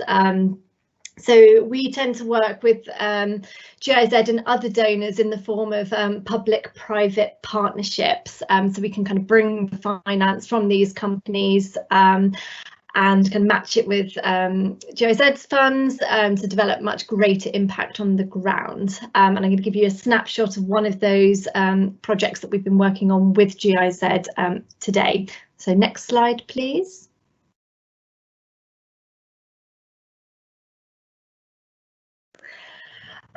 So we have been working in Kenya with the Kenyan Tea Development Agency since around 2014. Sure, some of you will know KTDA, but they're a very interesting tea company in that the smallholder tea farmers are shareholders of KTDA. So KTDA is kind of a conglomerate of around, well, it's nearly 600,000 smallholders. Yeah, so the profits from KTDA are essentially shared amongst those farmers. One of the big challenges is obviously there's some quite significant operating costs in tea production, of which energy is one of them. So we've been working with KTDA to try and reduce the costs of energy, and as part of that, also reducing carbon emissions and improving the energy efficiency of the tea factories. So we started working with KTDA some 6 years ago, and we started quite a small programme where we were delivering energy audits at 4 sites to understand where the hotspots in energy use were. We also worked with the factories to set up energy management committees so that they fully understood the results of the energy audits, and then we trained those committees and helped them develop systems and processes to collect data on energy use and monitor that energy use. So if we move to the next slide, we then, after the first year of our work, we saw some quite good results. We were kind of measuring the impact of that first year from the 4 factories, and we were able to demonstrate quite significant energy efficiency improvements, which led to a saving of almost $300,000 US, and saving 19,000 trees from the boilers that are used to produce the thermal energy that dries the tea. So after these great results in year 1, we realised that that already we could see a huge benefit in upscaling this programme. So if you just move to the next slide. So we then kind of pooled the money that we had obtained from our members to deliver this programme, and brought GIZ into the partnership to kind of upscale the programme to reach all KTDA sites. And through our joint networks, we managed to develop the programme kind of above and beyond what it was originally planned to be.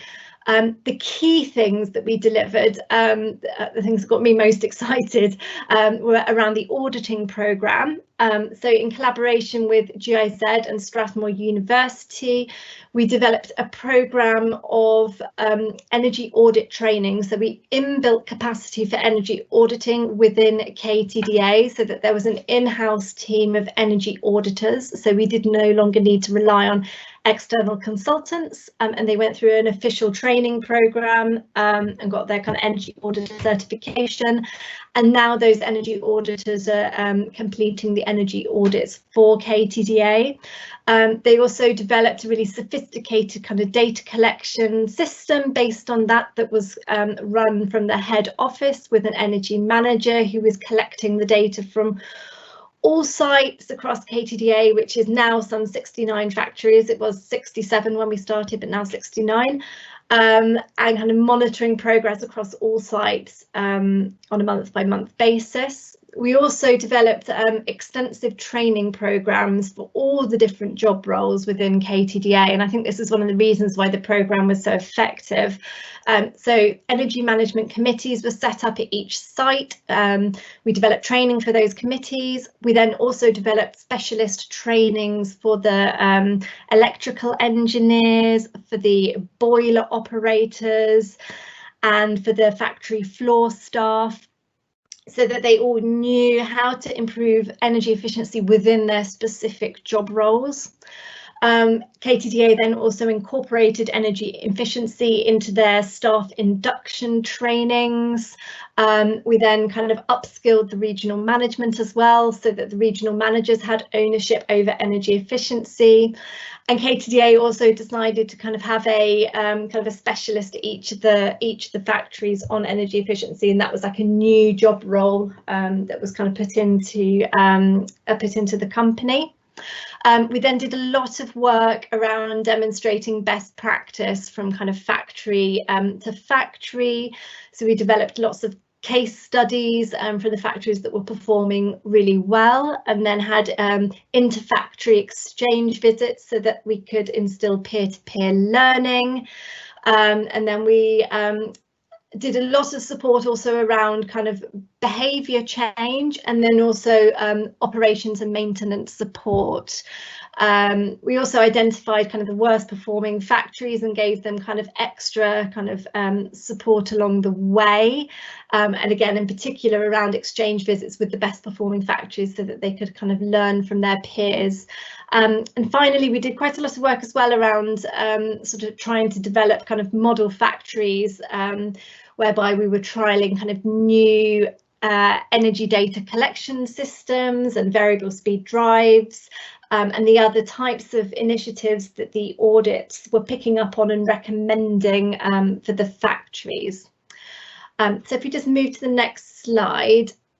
So I say our kind of partnership with GIZ enabled us to upscale our original programme with great effect.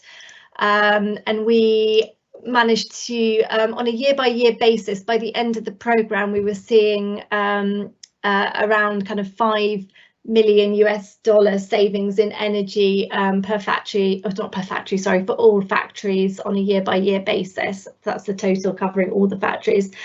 And as I said at the beginning, for kind of ETP, our real incentive for working with KTDA is with the farmers being the shareholders. That is essentially money that can go back into the pockets of the smallholders, and saving a phenomenal amount of trees as well on a year-by-year basis. The auditing programme kind of identified that we're saving around 300,000 trees, and I think on average we had about a 10% reduction in energy use per factory. Obviously, some were performing much better than others. I think if we just go to my last slide. So this is a photo of the factory staff from Matara Tea Factory, who saw a year-by-year 34% drop in energy consumption, and they won the Project Energy Award. So we had, as another way that we were incentivising best practice, so we had for each of the regions that the factories are located in, we had a competition for the best performing factory, and then Matara Tea Factory were the overall winners. And this is a photo from the day they found out that news. So in terms of next steps, I think that we probably could do a lot of work around behaviour change. And I think there's probably a lot of lessons that could be learned from this project that could be taken forward into the kind of Water and Energy for Food programme going forward. Thank you. Thank you, Rachel, for your presentation. Next, we'll move to Acacia for our presentation. Acacia, please. Thank you very much. Hello, everyone. I am going to introduce the Turkana Basin Institute in my presentation, and then also just discuss the context that we work in and that this project will be implemented in, and then also discuss the partnership and what we want to achieve, and then also look forward to beyond that and what further support might be needed. So TBI was founded in 2005 to facilitate research in the Turkana Basin, which is basically the watershed around Lake Turkana. The research is specifically in paleosciences, drawing on the region's rich paleontological and geological record, but since then our scope has broadened to include technical and applied sciences.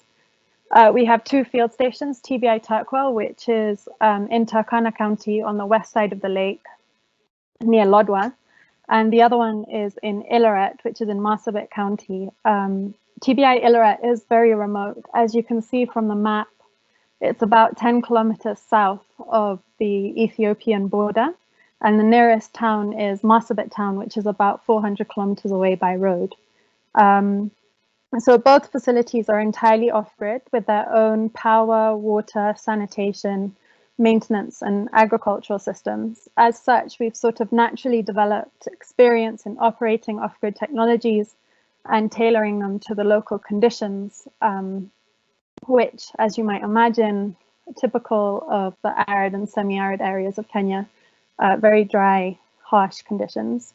So of particular relevance to the project being introduced today is our operation for more than 10 years at TBI Illoret of a reverse osmosis plant, and also hydroponic farming at TBI Turkwell, producing approximately 2,000 kilos of fresh vegetables annually. So aside from those operational and research activities, additional key activities that we conduct are our community engagement program, and then also a commitment to building capacity locally through robust local partnerships, such as with local government and also the Turkana University College. The community engagement program addresses some of the immediate needs in health and education in the region. We provide over 100 secondary school scholarships and also have a mobile clinic in Illoret that deals with a lot of health issues, particularly nutrition, which is sort of provides part of the impetus for this project. So if we can go to the next slide, the outreach that we do is necessitated by the local conditions, and looking specifically at nutrition and water. The local sources of water, there we go. The local sources of water include Lake Turkana, which is alkaline, and then also river water, which usually comes from shallow wells dug in the sand by hand. And both of these can be easily contaminated by biological contaminants. And as a result, in 2020 so far, we've seen 2 cholera outbreaks. And then there's also limited rainwater collection, but the rain that's available isn't sufficient to meet demand because of the arid conditions. And lastly, groundwater in the region is brackish and usually contains dangerously high levels of fluoride, which is why we have to use a reverse osmosis system ourselves. And then on the side of nutrition, most people are principally pastoralists, with their livelihoods dependent on livestock. There's some seasonal traditional farming of cereals such as sorghum and millet, but this is limited by environmental factors, and efforts to introduce irrigation have had mixed results so far. Due to the large distances and poor roads, trade is largely limited to the export of dried fish from Lake Turkana, which is not widely consumed locally. So there's minimal fresh produce that gets to Illoret. And as a result, childhood malnutrition is estimated by the local health practitioners, some of whom work with our mobile clinic, to be in excess of 70% locally, while in the county, Marsabit County as a whole, 30% of children are malnourished. So if we go to the next slide, due to the nature of these challenges, we feel that we have a responsibility to leverage the experience that we've garnered and our network to develop and demonstrate sustainable, scalable solutions to the challenges that communities can adopt. So to talk about the project, which is very exciting, I should say that we haven't started it yet. Well, actually, I guess the start date is officially tomorrow. We will conduct a few key activities.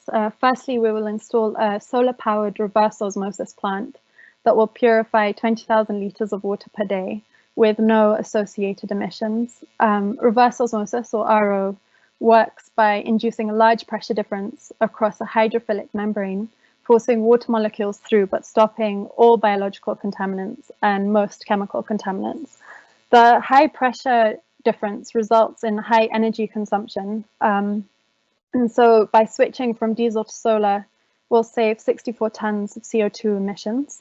Then a portion of that water, the purified water, will be used to expand hydroponic farming locally. We've had success with hydroponic farming locally at TBI Turkwell. As you can see from the images on the slide, that is some chard or spinach, as we'd call it in Kenya, and then also some tomatoes. But at Illoret, the issues with water quality have sort of limited any success in hydroponics. So hydroponics is farming without soil, instead use an inert growing medium to support the root structure of the plants, and then nutrients are delivered in solution as the crop is irrigated. One advantage of this is that the system is closed, and so it's largely isolated from environmental shocks, and also does not result in salinization of the soil. So for example, when we had the locusts coming through earlier this year, because the system is contained, we were able to protect the crops because it's quite compact. Yeah, it's possible to contain it. We're expecting to produce approximately 680 kilos of fresh produce by the end of the project on a monthly basis. And some of that production will be conducted by trainees of the project. And we're expecting that that new source of nutrition will contribute to improved health in the local community. So the trainees will have on-site practical training with the agricultural staff and project staff, and they will become familiar with construction, cultivation, troubleshooting, as well as being exposed to the operation of the reverse osmosis and the solar pumping. And then all of that training will be recorded and disseminated so that it can be sort of made available more widely. And then also as we recruit trainees, that will be a process that will be done sort of in partnership with the community, and will be sensitive to sort of try and maximize the number of women and youth that can be involved. And then additionally, the project will provide clean water to the local community, but that will be dependent on a local water users association, which we're working with the Water Resource Management Authority to ensure is sort of done formally and correctly. And we're expecting then the clean water to have an additional improved impact on health, and specifically as sort of the central institutions within the community are the local primary school and also the local clinic, so they can expect to be primary beneficiaries of that water supply. And then the last sort of area of activities is research that we will conduct to monitor the project and then also maximize the beneficial impact of the work conducted. We will, for example, conduct a comprehensive survey of local water quality that will also pilot affordable water testing mechanisms. And we have engaged with researchers to study the local nutritional context, and then look at the impact of the newly available fresh produce, and then think about what that means for changing diets in arid areas, specifically as people become sort of more urbanized or sort of coalesce into peri-urban areas. And then that research will then in turn inform the cultivation itself to ensure that sort of from the very beginning we're putting the effort in to produce crops that are sort of can have the best impact. And then the last branch of the research will be looking at local practices and sort of seeing how indigenous knowledge and sort of how people have already been working can be incorporated into this sort of very modern, very technical form of agriculture, but very simple form of agriculture, to make it suited to the local conditions, and also to make use of what people already know in the region, given the agriculture activities that are going on. So as I said, if we can go to the next slide, sorry, we haven't started the project yet, so I'll let you know in a few years what we need for extra scaling, sustainability and support. But there's a few things that we have identified. Firstly, improved water purification technology. The system that we have is quite large scale. And so smaller scale and efficient energy efficient water purification systems are needed to make this work on multiple scales. And then also water testing needs to be sort of much cheaper and available on site, so that once a system has been installed, people are able to continue to ensure that it is operational. And then, as I've touched on, more research is required to look at nutrition in ASAL contexts, especially with the changing demographics, changing livelihoods driven both by sort of new forms of income generation and also climate change. And that leads us into the last broad area of exploration, which is looking at the business models that will support this and enable people to generate as much income as possible from these activities. And then also looking at the ecosystem sort of at a village scale or a sort of smaller regional scale to see what's required to sustain existing businesses and support new enterprises.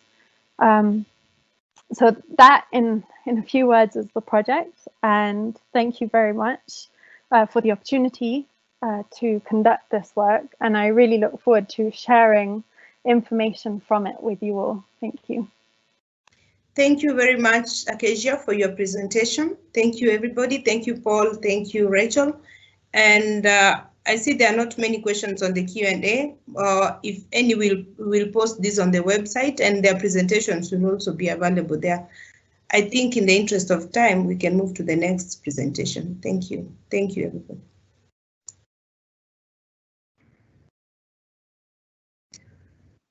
Okay, then I think it is Frederick is taking over.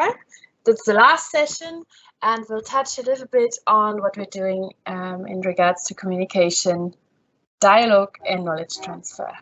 Thank you. Thank you, Lucy, for that introduction, and thank you everyone for coming. Just like has been indicated, my name is Frederick Odhiambo. I'm in charge of monitoring and evaluation activities at the hub, the East African hub, but also coordinating communication activities under Pillar 3. So I'll briefly introduce Pillar 3. Thereafter, I'm going to invite 3 other presenters to tell us exactly what we are doing within that pillar. So Pillar 3 is very central because we are trying to create a culture where we can communicate, we can dialogue, and we can also transfer knowledge, especially with the stakeholders that we are currently working with. So how do we do this? Next, please. So how do we do this? So basically, we are doing this via 3 particular areas. We mobilize,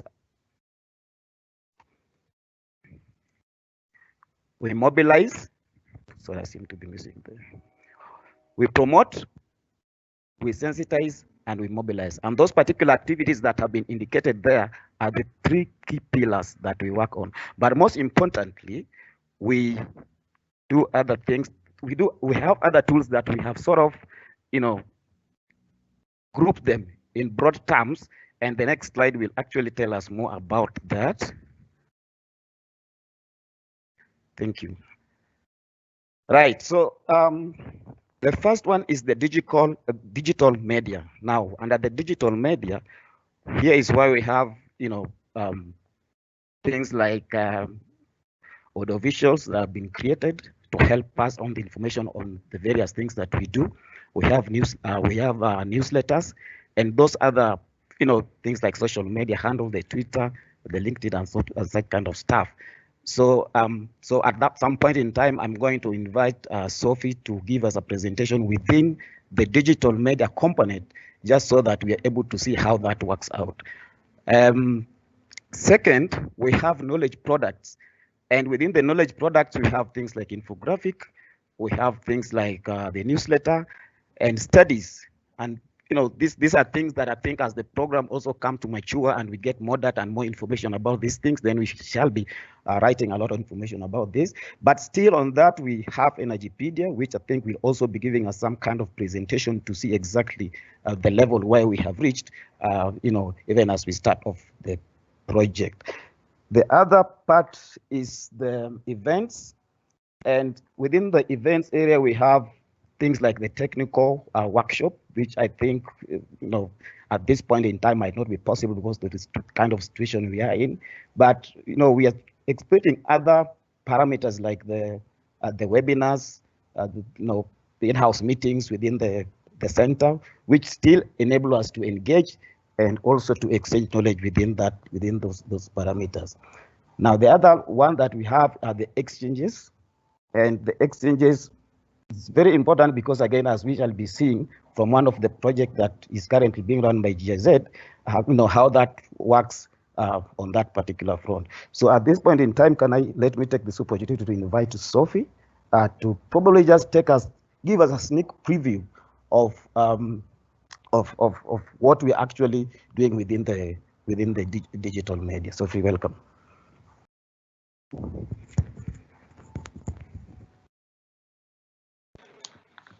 Hi, everyone.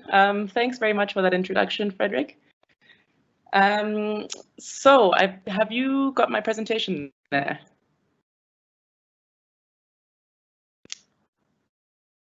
You're muted. There we go.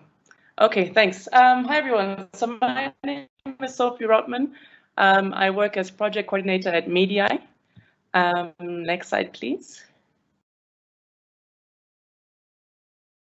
So at MEDI, what we do is we look at how we can use media to support development and education. And our model is quite basic. So we create entertaining programs, series programs, television programs, radio programs, and build big audiences in doing that. So the program that we're going to talk a bit about more today is Shamba Shape Up, which has a huge viewership across East Africa, up to 12 million as shown over here. Then what we do is we interact with our programs. So we build digital tools that allow us to interact with our audiences, that let us send them leaflets. They can request for more information. We have a mobile backup system that lets people put questions to us and so on. And this essentially allows us to serve both the commercial sector and the development sector. So we partner with both to create a network that is sustainable. It lets us keep going over years and keep funding our programs and reaching people through these programs. Next slide, please.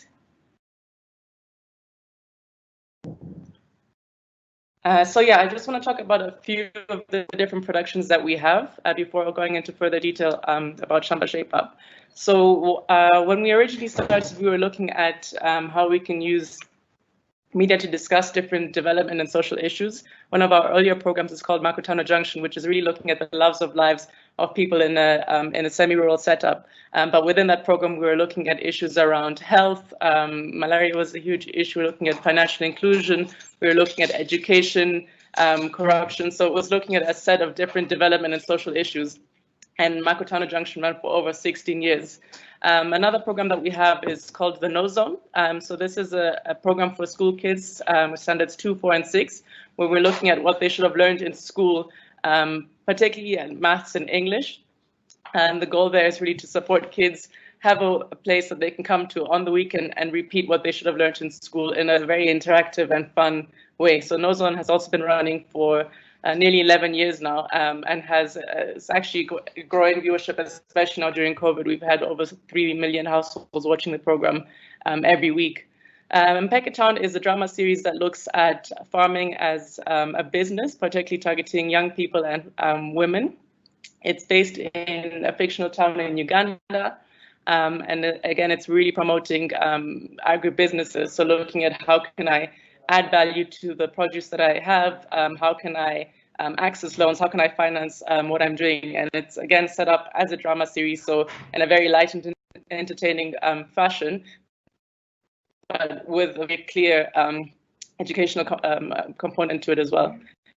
Shamba Chef is a program that we ran for one series, which is looking at how you can support families increase their nutrition. So it was looking at cooking, but also growing kitchen gardens, growing nutritious foods in your own home, and then how to cook those in a cost-effective, but also using modern cooking equipment. So moving away from charcoal, looking at energy-saving energy-saving cook stoves, moving now towards pressure cookers and so on. And then there's Don't Lose the Plot, which is a program. It was a farm competition between 4 young farmers. So we had 2 Kenyan and 2 Tanzanian farmers competing, and each of them were awarded 1 plot, and whoever won or whoever farmed made the most money in the most sustainable way from that 1 acre plot, a 1 acre plot at home. Next slide, please.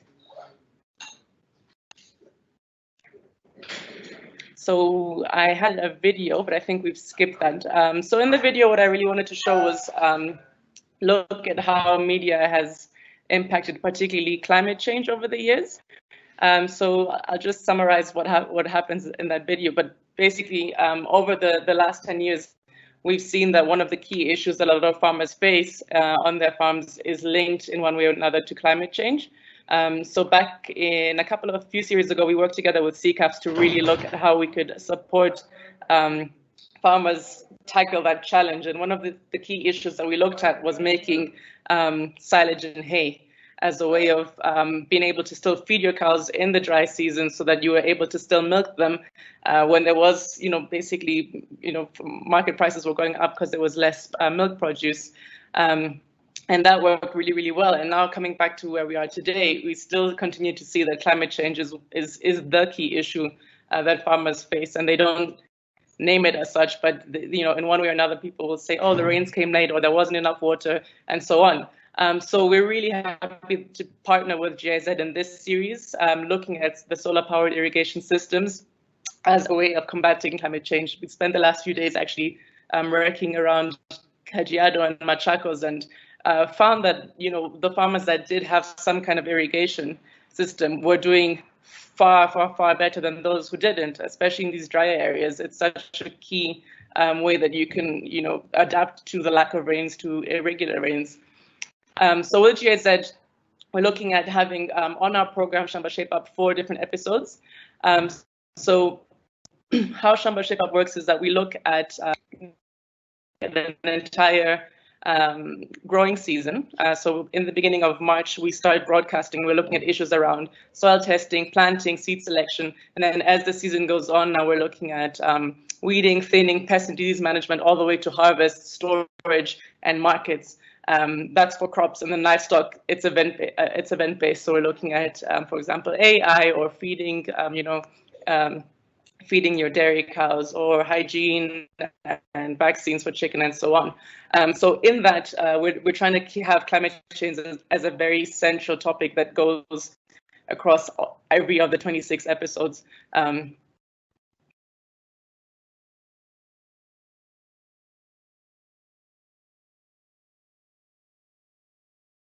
It has been set up with an SPIS system through GIZ. And the idea there is really to showcase to other farmers who are viewing the program, what is this solar irrigation system? How does it work? Why is it important to irrigate? Or why is it beneficial for me to irrigate? How can you, as your farmer, estimate your daily water requirement? How do you find the right pump? So that's, just as an example of one of the features, we're really trying to get a sense of what is it, why is it a good idea, and how does it work? And then later on, also looking at very practically setting it up. What does that look like? So we will be having an episode where we set up a system from scratch. So, that means somebody's coming to view your field to see what water source do you have, what would be the right pump, and so on. Then we're looking at finance. So again, what's the cost of finding a suitable pump? What's the investment? And then also looking at the long term, what does that mean in terms of how much more money can I make off my shamba? What are the expenses? What are the savings? So everything linked to setting up the SPIS system and finance. And then in the last feature, we'll be looking at the maintenance of that. So, what happens if it breaks? How do I monitor the system's performance? Is it doing well? And so on. So yeah, that's the engagement that we'll be having, that we've started having with GIZ. And we're really keen to have that as a key issue. And some of the other water-related stories that we are looking at is basically the basic, rainwater harvesting, trapping water off your roof, because we continue to find that water is one of the very key issues, especially now as we see more farms, or climate change becoming a bigger issue for farmers across East Africa. Next slide, please. So as I mentioned, we're now starting the 11th series of Shamba Shape Up. So we've been running it for 10 years in Kenya, and we've seen tremendous success in terms of numbers and reach. We have a viewership of about 4.5 million viewers weekly. So we go out in English and in Kiswahili on a weekend at 1:30 on Citizen TV, and the reach has been growing over the years. So that's really great. And then the research around it also shows that there is an impact in terms of changes in knowledge, attitude, and practice. To come back to the example I gave earlier about the project we engaged with CCAFs, which was focused very much on making hay and silage so that you could feed your cows during the dry period. Well, we had a piece of research carried out by Wageningen University, Reading University, and a few other research organizations, and they interviewed a number of farmers across Kenya. So I think it was 12,000 farmers, and then they went down to about 2,500 households, where they asked the family to present, show us your medicine cabinet, where your dairy cows, show us your records. And it was interesting because dairy and maize were actually the two things that people had records on, so they could actually show what the impact was over the years. And the increased value the increased net value that people had gained from watching the program and making the changes, particularly linked to dairy, amounted to $21 million over the first 3 series of Shamba Shape Up. So it has a tremendous potential to have impact, especially around really, really simple solutions that are available that might require an investment. And I think solar irrigation and access to water and irrigation in one way could have a similarly huge impact for smallholder farmers across the region. So we're really looking to scale up Shamba Shape Up and take it into other countries. We're in Kenya. We broadcast the Swahili version in Tanzania as well. We've worked in Uganda. We want to create an own version of Shamba Shape Up in Uganda. We want to take it to Ethiopia. So in the next 2 years, that's something that we are doing. And then once we've done that, we're looking to scale it out further to Zambia, Nigeria, South Africa as well. So the next 10 years, we're really hoping to take the program and the impact that it's had to further countries across the continent. Next slide, please. Yeah, so in doing that, really, we're trying to, again, as I've mentioned, have climate change as a constant strand as we look at the different value chains. So if we're looking at crops, whether we're looking at livestock, we want to have conservation as a key issue that stretches across water management. Again, solar irrigation is there. Storage is really key, financial inclusion. And then other key issues we always find are nutrition and kitchen gardens. So we definitely want to keep those in there. But broadly, these are the issues that we're looking at. Next slide, please. Okay, so I mentioned briefly iShamba. iShamba is a mobile backup system to Shamba Shape Up. What happened about 3-4 years into broadcasting Shamba Shape Up is that as producers, we would get calls. Our director would get a call on a Sunday afternoon after somebody seen the program and say, is this David Campbell? Yes. And he'd just say, my cow is sick, or I need advice on, my maize is looking really badly. So we realized that a lot of people were seeing Shamba Shape Up as kind of a place to go to get agricultural advice. And as such, we're not agricultural experts. That's why we partner with people such as GIZ or CN or CCAFs. So what we decided to do is to set up iShamba, which is a mobile backup to Shamba Shape Up. Essentially, it's a call center staffed with trained agronomists that are available 6 days a week. And we say on the program, if you'd like to have more information on solar irrigation, insurance, crop rotation, send a message to 21606. So that's what happened. And through that, we were able to build a huge database, and we found that a lot of people were seeking for more information. So iShamba has currently over 350,000 subscribed users. When you sign up, you're also asked what 2 crops would you like to have more information on, and so crop or livestock. So once you've put that in, you get weekly tips for the selected crops or livestock. You get market prices, weekly weather updates, and you can access the call center 6 days a week. And then we also have a premium subscription, which allows you to enter a WhatsApp group with people in your area, and you get promotional offers from partners and so on. Next slide, please. Yeah, so iShamba is probably the most sort of impactful digital tool that we have, but we try and keep engaging with viewers as much as possible. So we have everything up on the Africa Knowledge Zone, which is our YouTube channel. We've got a Facebook page with over 71,000 likes. We do short booklets. On the right here, you can see the dairy, the spinach. We have short value chain booklets that summarizes what's key issues around feeds, soil testing. Depending on the issue, we look at the entire value chain. And if you would like to receive that information, you can text us or you can download it on our website. Yeah, so those are just some of the tools. And for us, it's really important that we have a two-way conversation going with our viewers and the audience that we work with. Next slide, please. Okay, so here I just wanted to briefly talk about the partnership ecosystem. So again, for Shamba Shape Up in Kenya right now, but also as we look to scale out to other countries, we're really looking to partner with different organizations. Sorry, I think could you put the next slide on, please?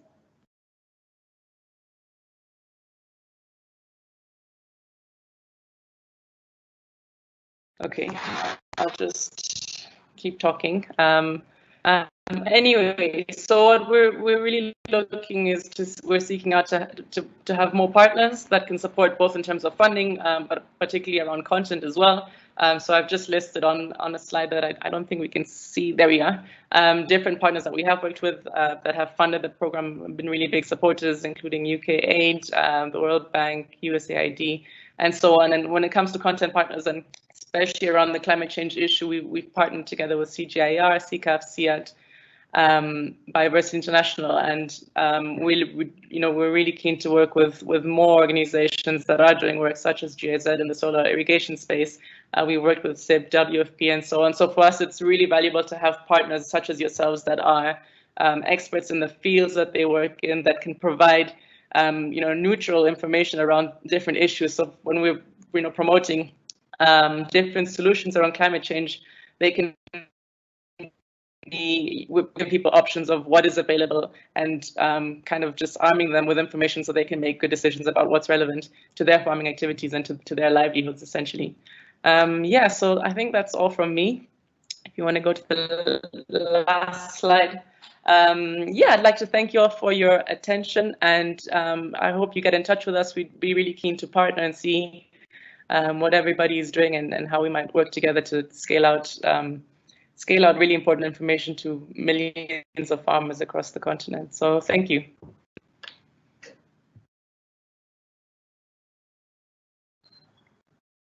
Okay, thank you so much, Sophie, for that presentation. Next is Yanisha. Please give us a presentation within the broad concept of knowledge products. Thank you so much. If you could go to the next slide, please. So welcome to everybody, and thank you to the moderator. My name is Rensha Basnet, and I work for an organization called Energypedia. And today I'm going to briefly talk about what our organization does and what is our partnership with Water and Energy for Food program. So I'll try to speak as slowly as possible. So regarding Energypedia, Energypedia is a knowledge platform for collaborative knowledge exchange between renewable energy, energy efficiency, and energy access topics. What does that mean? That means that it's an online free open source platform where we work with the practitioners who are working on the ground and tap on the knowledge on specific off-grid topics and put them online in a form that is available, easily user-friendly and easily available to everybody. So the information that you find on Energypedia is free of cost, and they are open source, and anybody can contribute to the knowledge. And what we aim to do what we aim at Energypedia is by providing access to relevant knowledge and expertise. We want to promote the knowledge sharing within the off-grid sector. If you could go to slide number 2, please. So what does knowledge means? So if you look at Energypedia, you will see that we have specific topics that are called portals. A portal basically means like a gateway where you can find specific information related to that topic. So for example, solar, hydro, biogas, bioenergy, wind, and so on. So anything that is related to solar in developing countries, especially the off-grid sector, you'll find those information here. And the information could be articles that are written by users about their lessons learned, about what are the failure stories, success stories from the ground. The lessons learned, the knowledge could be links to publications that or reports that are published by other organizations, links to other tools, links to other websites, and so on. Next slide, please.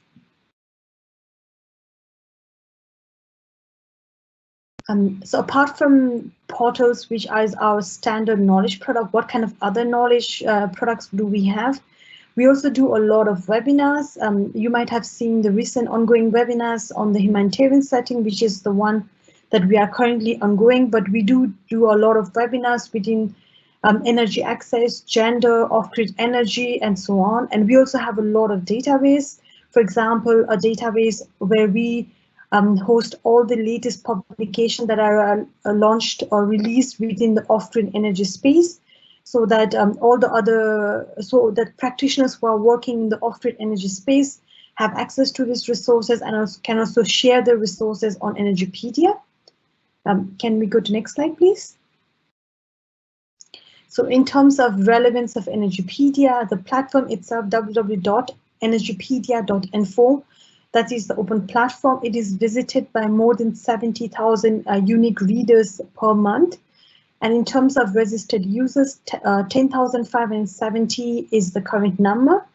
The reason we make a differentiate between readers and registered users, because readers are anybody who has linked to Energypedia and they can read on Energypedia on any topics that is available there. Whereas a registered user is somebody who creates an account, and as a registered user, you also can then write up content and share your own program results or your experiences and so on. And currently we have around 4,789 energy articles that are related to all the off-grid energy systems like solar, wind, hydro, and also cross-cutting issues. Next slide, please. We also have a consulting company called Energypedia Consult, and the consulting company offers monitoring services such as monitoring consulting, web-based monitoring tools, webinars, and energy access studies such as market development studies, surveys, and evaluations. Next slide, please. So now coming to the specific collaboration between Energypedia and Water and Energy for Food portal. So together with the V4F program, we have developed the Water and Energy for Food portal. So on your screen, on the slide, you should see on the bottom the link to the portal. So you can either click on this link to see the portal page, or if you go to Energypedia on the home page, there's an icon which you also see on the right side of your screen. That's the icon you can click and come to this page. So what does a portal means? Basically, it is a gateway where you can find all information related to clean energy and energy efficiency within the agro-processing industry.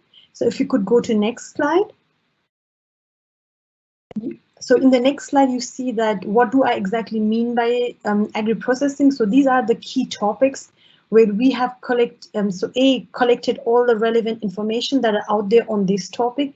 We consolidated them in a form that is easily understandable and that you can download, and also make it easily accessible to everyone.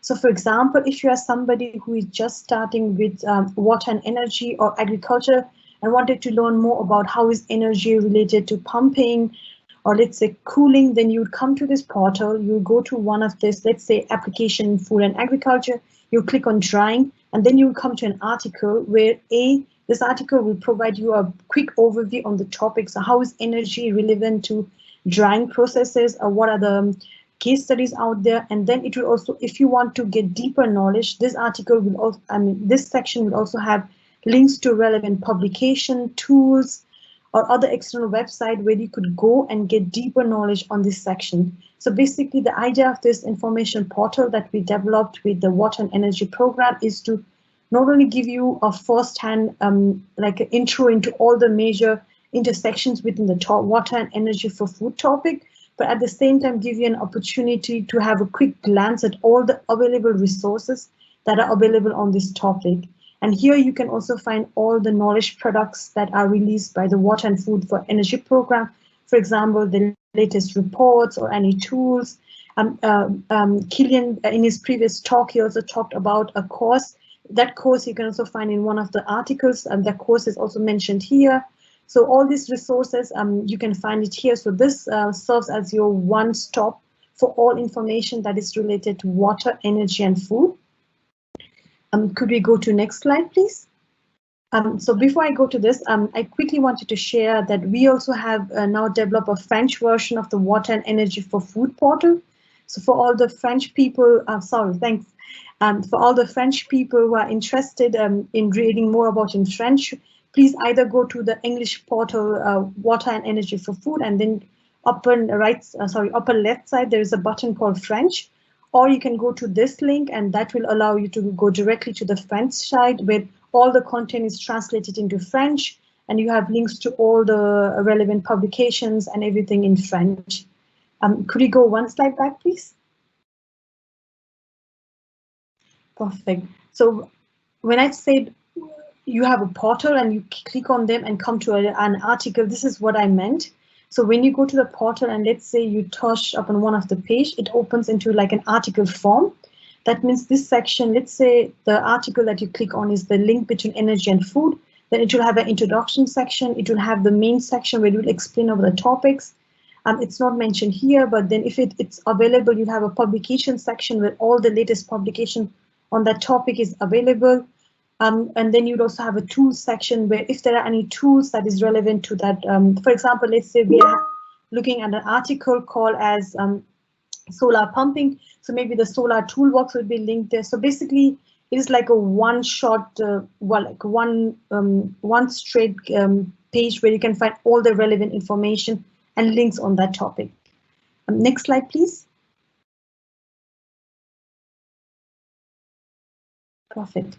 So moving further, the second knowledge product that we have developed with the program is the SPIS Toolbox. Again, Killian already talked about the toolbox in his presentation. So as he mentioned, this toolbox is more designed to provide guidance to end users, policymakers and financiers. And as he mentioned, it has 10 modules, which you can see on the right side in the screenshot, that it has 10 modules that get informed, promote, safeguard, and so on, and then 16 tools. So basically, this tool, for example, you are interested in let's say you are interested in solar pumping, and you want to know more about groundwater management. Then you would go to, for example, the tool Safeguard Water. That will open into a module page where you have informative chapters on, for example, groundwater management, groundwater extraction, and other relevant topics. And along with that, you also have tools, Excel-based tools, and for example, word-based tools where you can maybe do the groundwater calculation for your particular site and so on. Or for example, you are interested in more setting up the solar pumping system. What are the factors I need to take into account? Then you would go to the design part and then you read more about it. Or you are looking at the soil part of it. So basically, each of this module will have informative chapters, and again the link is available on the slide. So if you click on this link, you'll come to this toolbox, and you can have a look at each of these individual chapters and then download the chapters or download the tools, and you can work with them. And as Killian already mentioned in his presentation, 4 of these tools are also now already available in Android app. And on the Energypedia platform, this toolbox is currently available in 3 languages, that is English, Spanish, and French. We are also currently translating it into Arabic, so we hope by the end of this year, the Arabic version will also already be available, and then you will be able to have a look at the tool in the different languages. Can you go to next slide, please?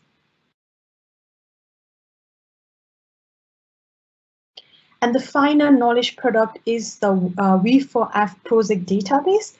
This is actually a database, as Killian and Lucy has already mentioned, the previous program, Powering Agriculture program. Under that program, there were 46 innovative projects. And this database is actually to document those projects and what were their initiatives and so on. So if you are interested in what were the 46 innovative projects that were awarded in the initial, the first phase of the program, so please have a look at the database, and you can have a look at individual projects. So can we go to the next slide, please? Superb. I think that brings me to the end of my presentation. So as I mentioned before, we have the toolbox, we have the portal, we have the database, and please have a look at all of those different tools. They are also downloadable, so you can also download each of the modules, the chapters, and read them in offline mode. And if you have any comments or suggestions, feel free to share. And I do know that before I sign off, there was one question who asked about what was the reach of the toolbox. So currently we have around 15,000 views for the toolbox, and that is only for the main toolbox. So we have not counted for each of the modules. So as of now, only for the main toolbox landing page, we have 15,000. And thank you so much, and looking forward to your questions.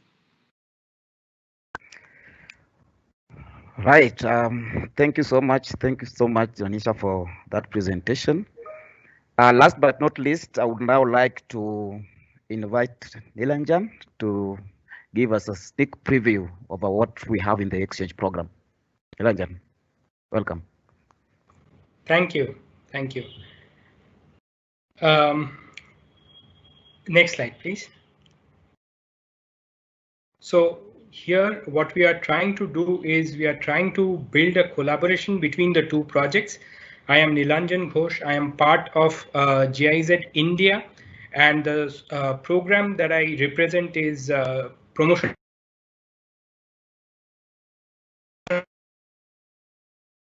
So we are next slide, please.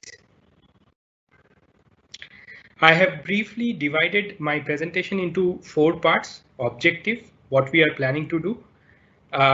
The second one is what we are doing, and the third one is how do we plan to do, and the last one is the timeline for the management. Next slide, please. So just a brief introduction, because this is important in the sense that we are part of promotion of solar water pump team. This program is also supported by BMZ.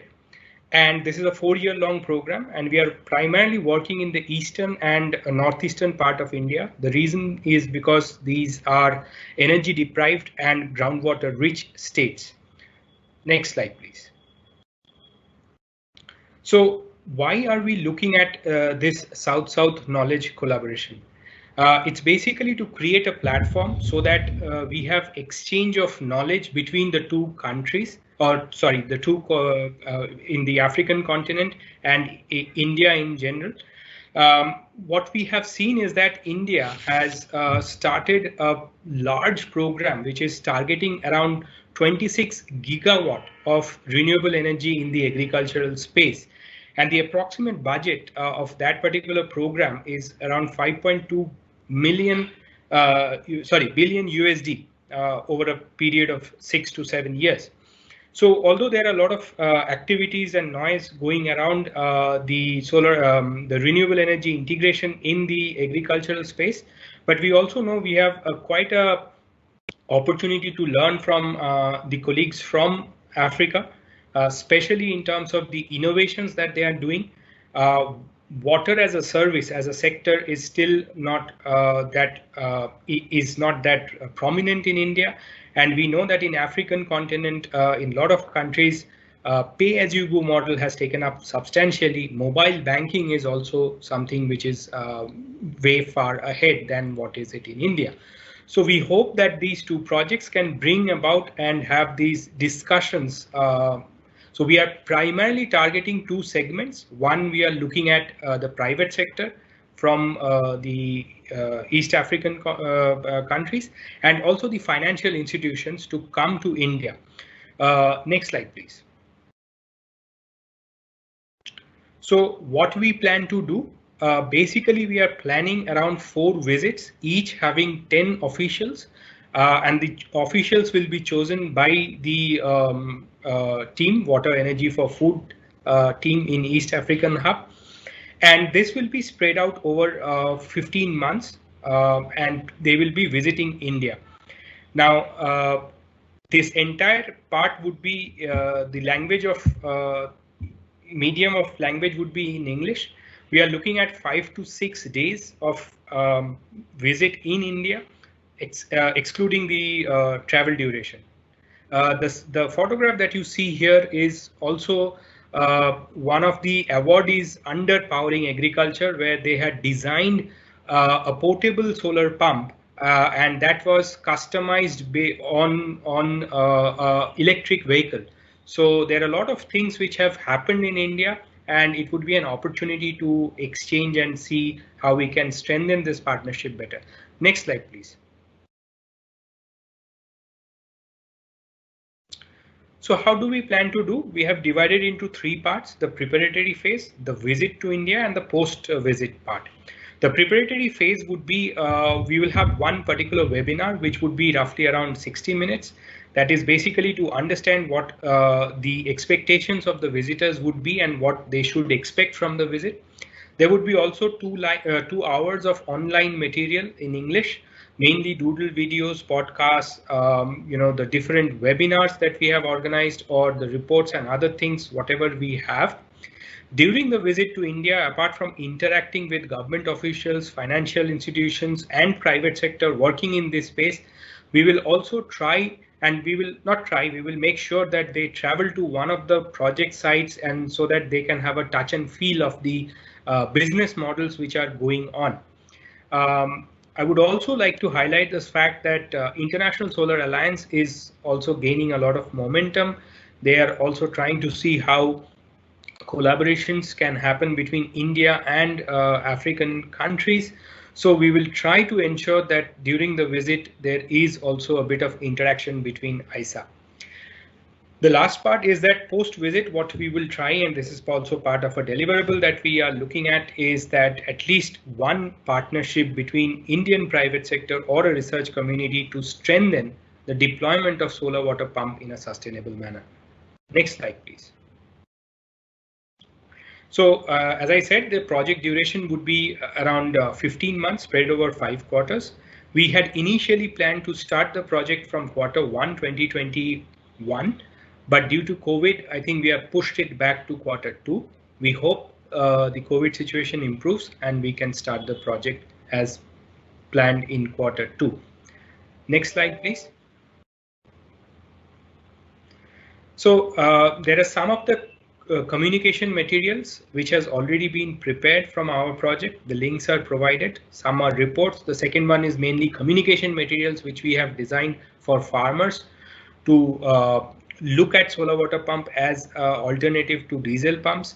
The third one here, what you see is a frequently asked questions based on the discussions which we had with farmers, just as we had seen in the earlier presentation that there are efforts to bring in collate the questions which the farmers been asking on solar water pump.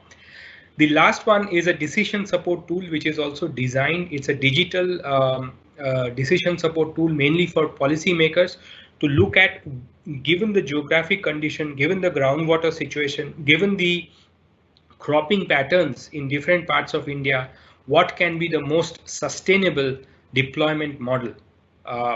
Next slide, please. Okay, so I had a video, but I think we are not going for the video. Thanks a lot. Over to you, Fred. Thank you so much, Nilanjan, for that presentation. I think now we come to the end of our presentation under Pillar 3, and at this point, we'll still encourage you to ask your questions under the Q&A sections. At this point, I would like to hand it over to Lucy for any closing remarks. Lucy, over to you. Yeah, thank you very much, and bearing with a very long session that's been drawn out, but I think it was it gave people quite a good overview of sort of the different sort of 3 pillars of work that we have. And I think with it comes a lot of, I mean, some of the questions raised here on the side are all about how can we partner up, how can we get funding, and in a way, this is really to set the ground, to set the stage for further partnerships. And they can vary, of course. We're particularly interested in sort of partnerships with the private sector. That's sort of the philosophy of the project, working with the private sector to transform agriculture. But of course, within the space of innovation ecosystems and sort of the sort of knowledge aspects and communication aspects, there's still a lot of room for new ideas, new approaches. I think some of the things like Shamba Shape Up are quite, I mean, Shamba Shape Up has been around now for a few years, but there's different ways of doing things and reaching people that we're looking for. So it's exactly these ideas that would be interesting to hear from you. So it's also an invitation to you to get in touch directly with the East Africa Hub staff, and then we can see further how, if we can cooperate. For now, I thank you very, very much for your interest, for your patience, and for staying online for all these hours. We look forward to hearing from you, and yeah, thank you very much. Good. With this, I close the session.